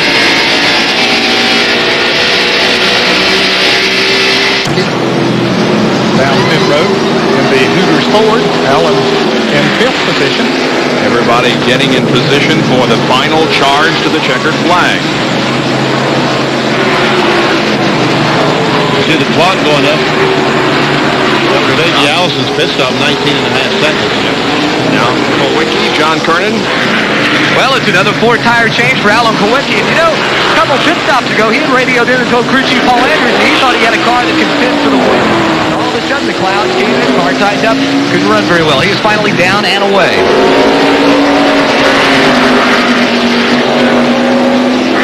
Terry Labonte coming in the Kellogg Chevrolet number 14. Terry is running in the 7th position. He is 1 lap down the leader. Morgan Shepherd, winner Atlanta. The Sitco Ford coming in as well. Let's check an interval again on these guys. It was 3.2. We see Earnhardt stretch it out to 4.3, so he's slowly pulling away from Mark Martin. Kyle Petty coming in. He was in 5th position, 1 lap behind the leader. Ireland on pit road down on Morgan Shepherd's area. And we'll try the interval again here. There you go. Separation between first Earnhardt and second Martin is 4.2. So Martin gained 1/10 of a second a lap, but again... Oh, look at this. We got some fire down here in Ricky Rudd's pit. Some rags have caught on fire. They've got some fuel on the rags. They're working on the carburetor. They spilled some fuel on those shop towels and set them on fire. Anybody hurt down there, Jerry? No, it was a close call down there, but Rudd had a problem with the carburetor. Benny Parker said the floats were stuck and the car wouldn't run but about half wide open. So they came down pit road trying to fix it under the hood and decided to go ahead and change the carburetor. That's awfully hard to do in a hurry down here, but they had some fuel on the rags. And now the problem is Rudd is pitting right in front of where Dale Earnhardt is about to come down pit road and pit. And that fire extinguisher chemical created a little bit of a visual problem. So now they are alerting the Rudd crew that they're about to bring Earnhardt down pit road for what should be his final pit stop. 4th place car, Kenny Schrader, is in the pits, getting 4 tires. Earnhardt is coming in. Earnhardt is coming in. He drops off the banking and heads down pit road as Schrader pulls out. You see Sterling Marlin's car is still there on pit road. Dale passes by him right, and Rudd is off pit road, so Jerry, it's clean sailing for Dale. Clear sailing for the leader of this race, the Good Race Chevrolet. His final pit stop, lap 320, just 47 laps away from the checkered flag. Right side tires, one can. Now Chocolate Meyer, second can of fuel. Little trouble though. Left rear tire is off now. Left front is off. Two tires are on. Lug nuts being fastened. Jack is dropped, and he is down pit road. 19 seconds pit stop. Looks good on the John Turner. Dale Jarrett pulls the Interstate Battery Chevrolet in as Jimmy McArthur crew will go to work. A 4-tire change. They've been running third for the last half of this race. Also top 5 most of the day. Mark Martin is also headed down pit road. Dale Jarrett, right side's on, left side's coming off. Right side's going on Mark Martin's car as he had assumed the lead when he stayed out when Earnhardt pitted. Left side's on Dale Jarrett. He's down and on his way. They will try and loosen up Mark's car a little bit more as they take another round of wedge out of the right rear. Right sides are on, left side's going on. Steve Hill throws the tire over his right shoulder. They clean off the grill. Mark Martin is down and away. A pit stop, 19.9 seconds for Mark Martin. We timed Jarrett, and his stop was a little bit faster, 19.4. The Joe Gibbs Racing Team has a bonus program. I know a lot of the teams have that as well. But if they make a stop under 20 seconds, they get a $25 bonus. Those guys go over the wall. But if they go over 20 seconds, $25 taken away. Coming into this race, they were in the hole. I'm not sure that James heard that much today. Even with that pit stop, that helped. So. And there are the rags that caught fire from Ricky Rudd's pit stop. Well, final stops are being made. We're about ready to shake things out and go to the checkered flag here at Darlington. We'll be back in just a moment. Beautiful building. I hope wonder that... if 1864, I guess the Yankees burned it when they came through, huh? May have been. I just hope that you can stay out of there, Benny, and not get any traffic tickets or whatever. I hope so.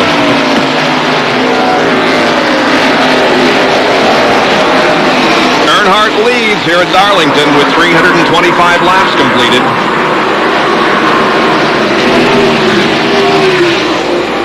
Never see the car dip down to turn 1 and go right to the top of the racetrack, the line he has run all day long. If he continues to lead the balance of today's race, he will have led 94 of the 2,300 miles that we have raced in the first 5 events of 1993. That is 30%, and I think it's pretty good documentation that he is a contender in 1993. And we see Kenny Schrader right in front of Dale Earnhardt. Remember, he had been lapped, but he made a pit stop early, got his 4 fresh tires on there a couple of laps before Earnhardt, so he's now back in the lead lap. There he is, the white car right on the left side of your screen you saw a moment ago. If he wins this race, it'll be the 54th victory of his career. Ties in with Lee Petty. Is that right? Yep. Lee Petty won 54 races. Let's check the interval. Here goes Earnhardt. The clock starts. We're waiting on Mark Martin to come by. The Valvoline Ford. There he is. 5.3 seconds. Closed in a little. People are to start closing more than a tenth of the time because... yeah, there's not enough laps left. There's a tenth of the time. This is going to slow him down some because he's got 2 slow cars right in front of him. Oh, and he makes some contact with Derek Cope.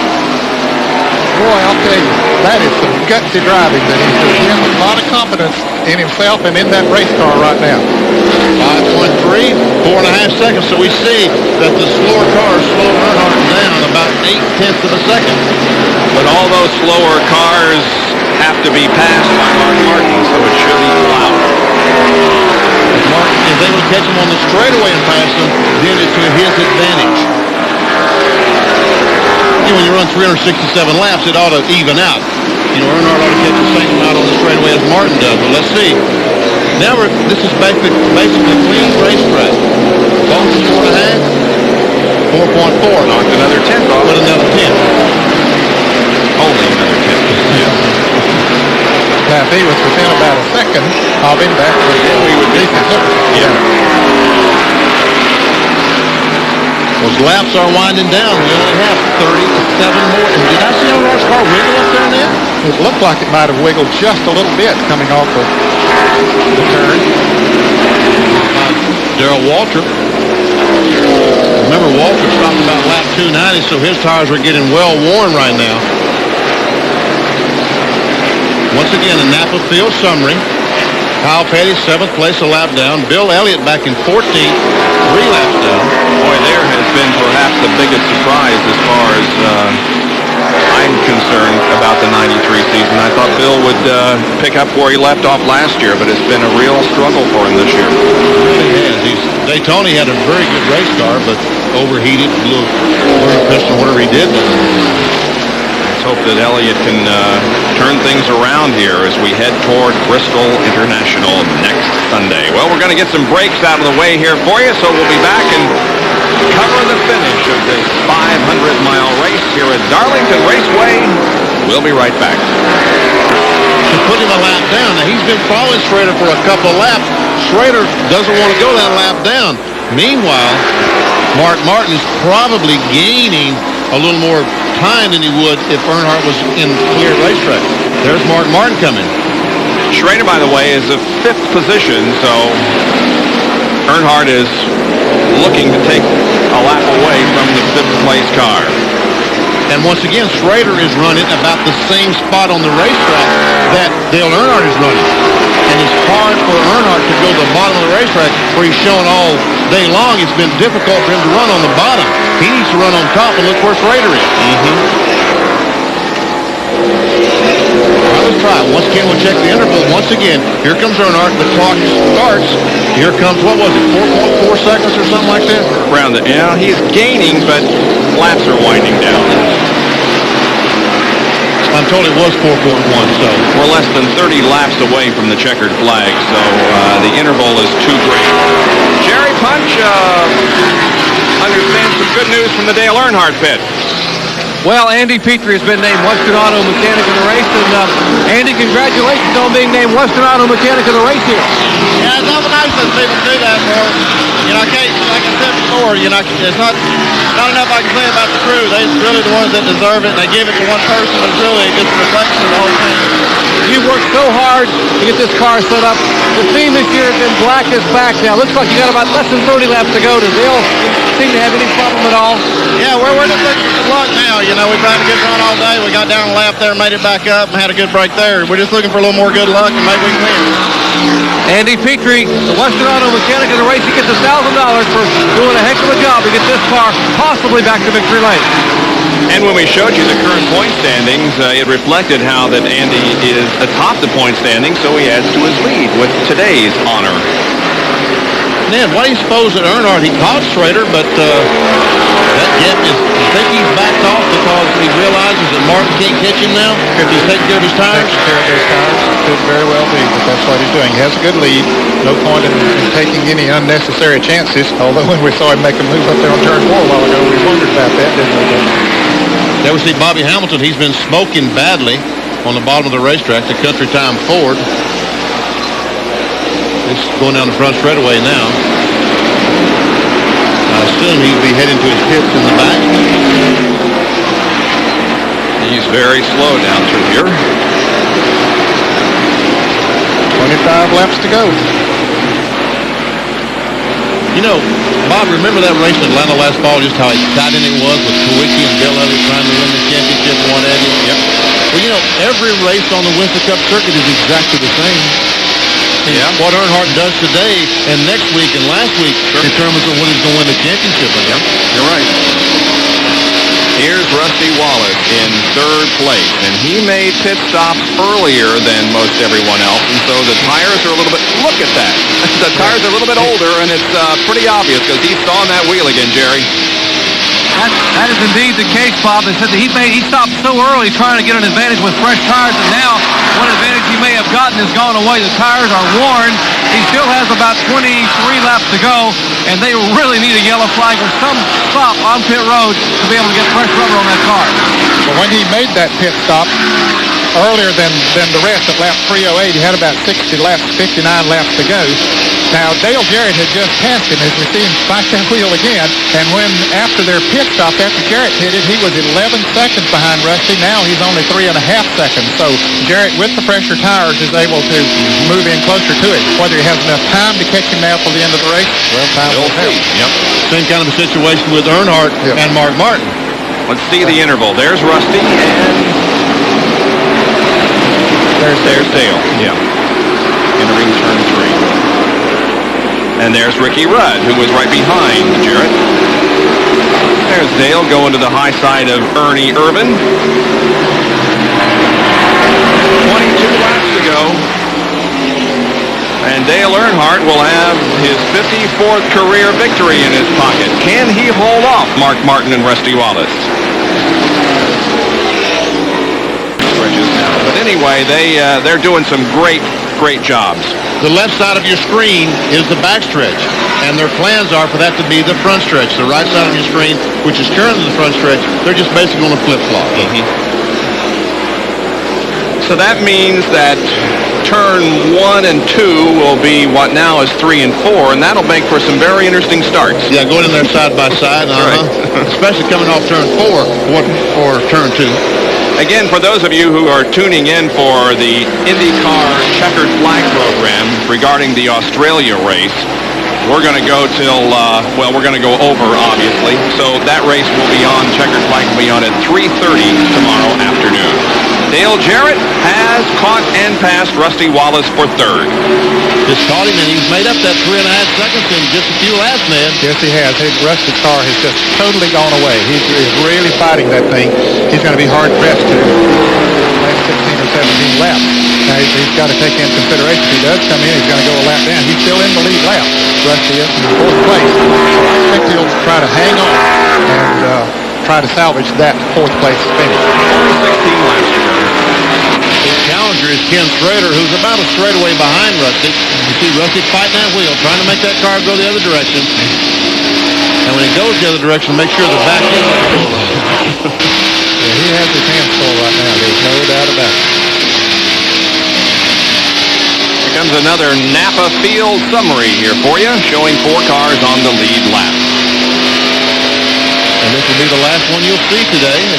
At the end, you'll see a finished result with Bill Elliott back now 4 laps behind. Bobby Labonte, the leading NASCAR rookie contender. Jeff Gordon, 24th. It says out. I guess he is out now, isn't he? Yeah, he came back and ran some laps, but I think he's out now. And there's the 39 cars that started the race. Showing Harry Gant, who had a very bad race today, dropping out early. Dale Earnhardt, the Kannapolis, North Carolina driver of the GM Goodwrench Chevrolet, just a few laps away now from another win.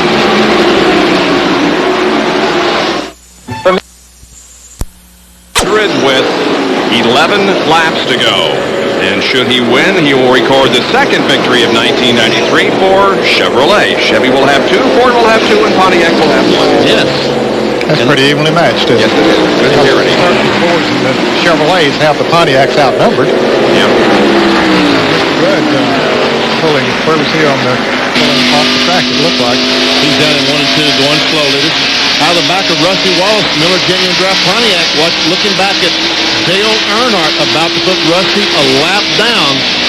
Yeah, it just gives you an indication of how close the 4th place car is to being lapped, and it's happening as we speak on the high side of turn number 4. And Kenny Schrader is right there. He's coming up. That'll be for position if he passes the Rusty Wallace car. Wallace in 4th right now. Darrell Walker's running right now. He has a little fresher tires than the others. And there, Kenny Schrader goes around, taking over 4th. So Rusty, boy, that car really went away when the tires got real hot and old for him. And we see Darrell Walker, who made a pit stop just 4 or 5 laps ago, go by the leader, Dale Earnhardt. He's 16th in the scoring. Now there are just 3 cars in the lead lap. Dale Earnhardt has 7 wins here. He has 4 TranSouth wins in 82, 86, 87, 90. If he wins today, he will have 4 of the last 7 victories in this event. Here's Kyle Petty and Morgan Shepherd as they are... I'm sorry. I looked away too soon. Quickly we forget the champion. And both those cars wiggling badly as they come off the corner. That's the race for 6th, I believe. Yeah.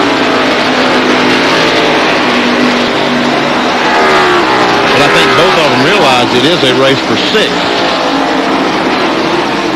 And I think there's probably cooler heads will prevail. Meanwhile, Mark Martin just, after that, the sun went behind the clouds. John says the sun went down. He really started having problems.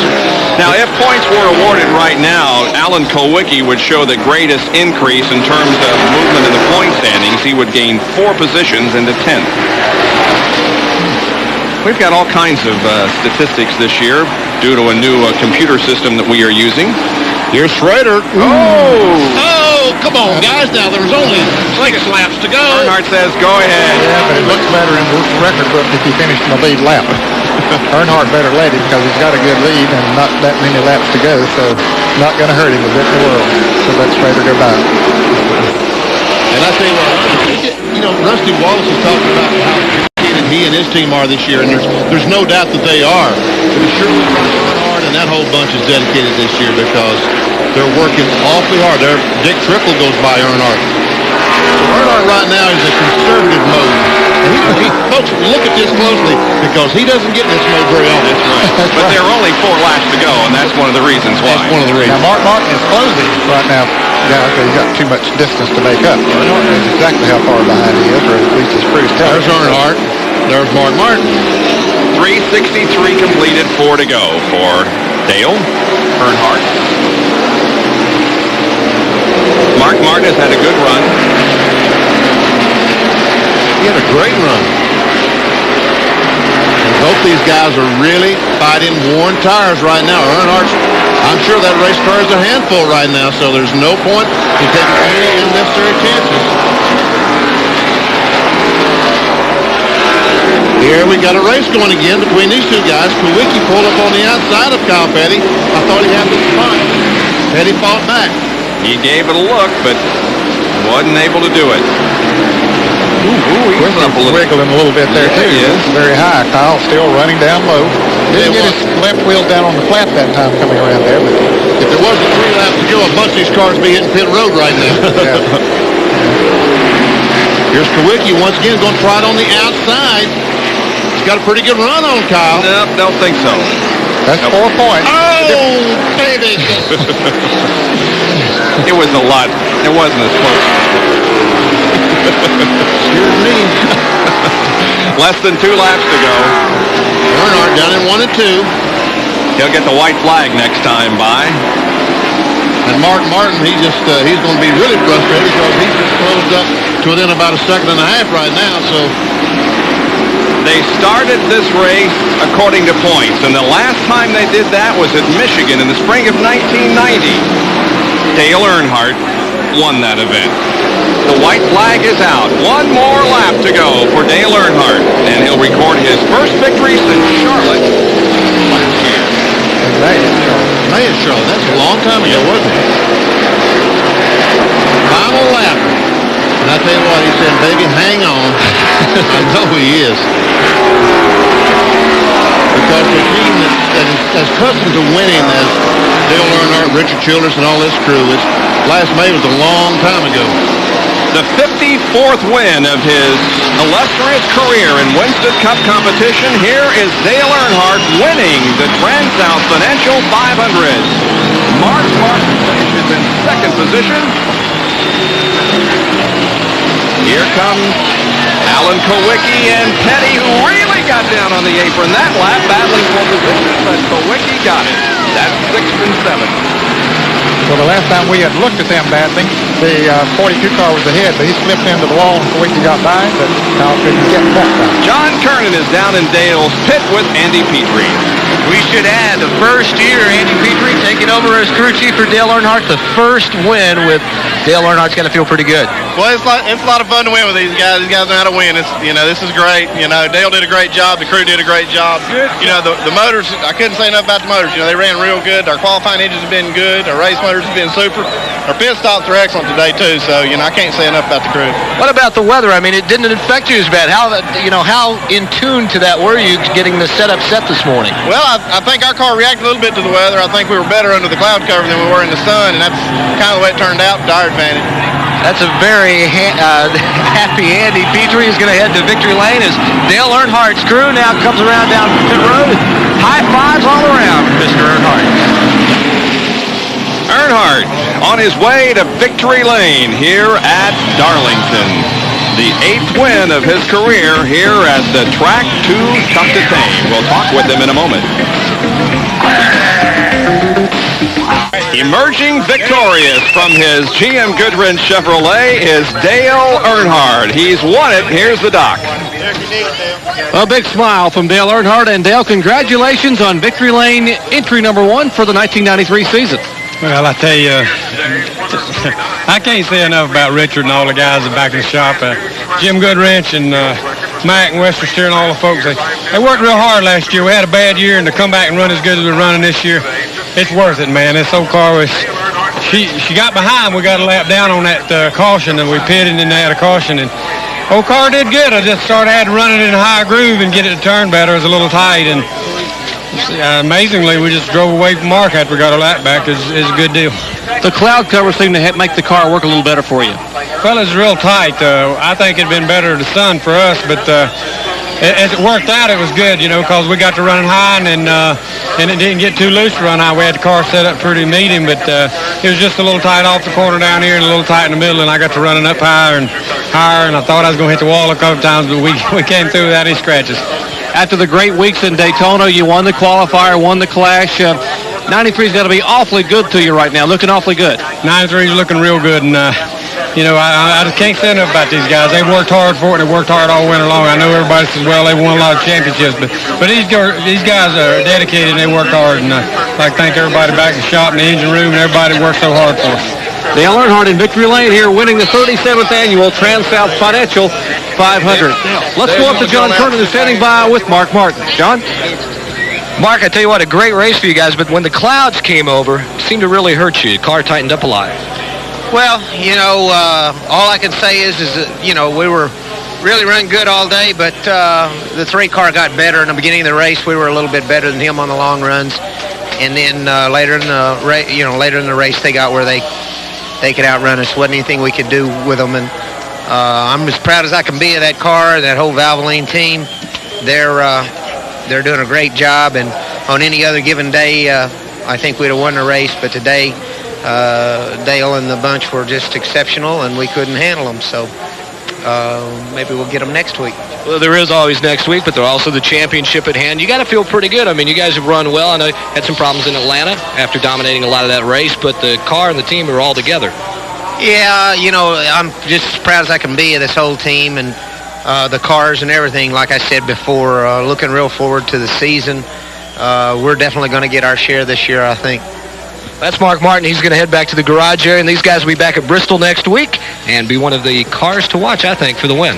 Yeah, Martin moved up 1 position in the point standings, according to the unofficial statistics, to 5th. So he indeed does have a good early part of the 1993 season going, as does Dale Earnhardt, who is the winner here in the TranSouth Financial 500.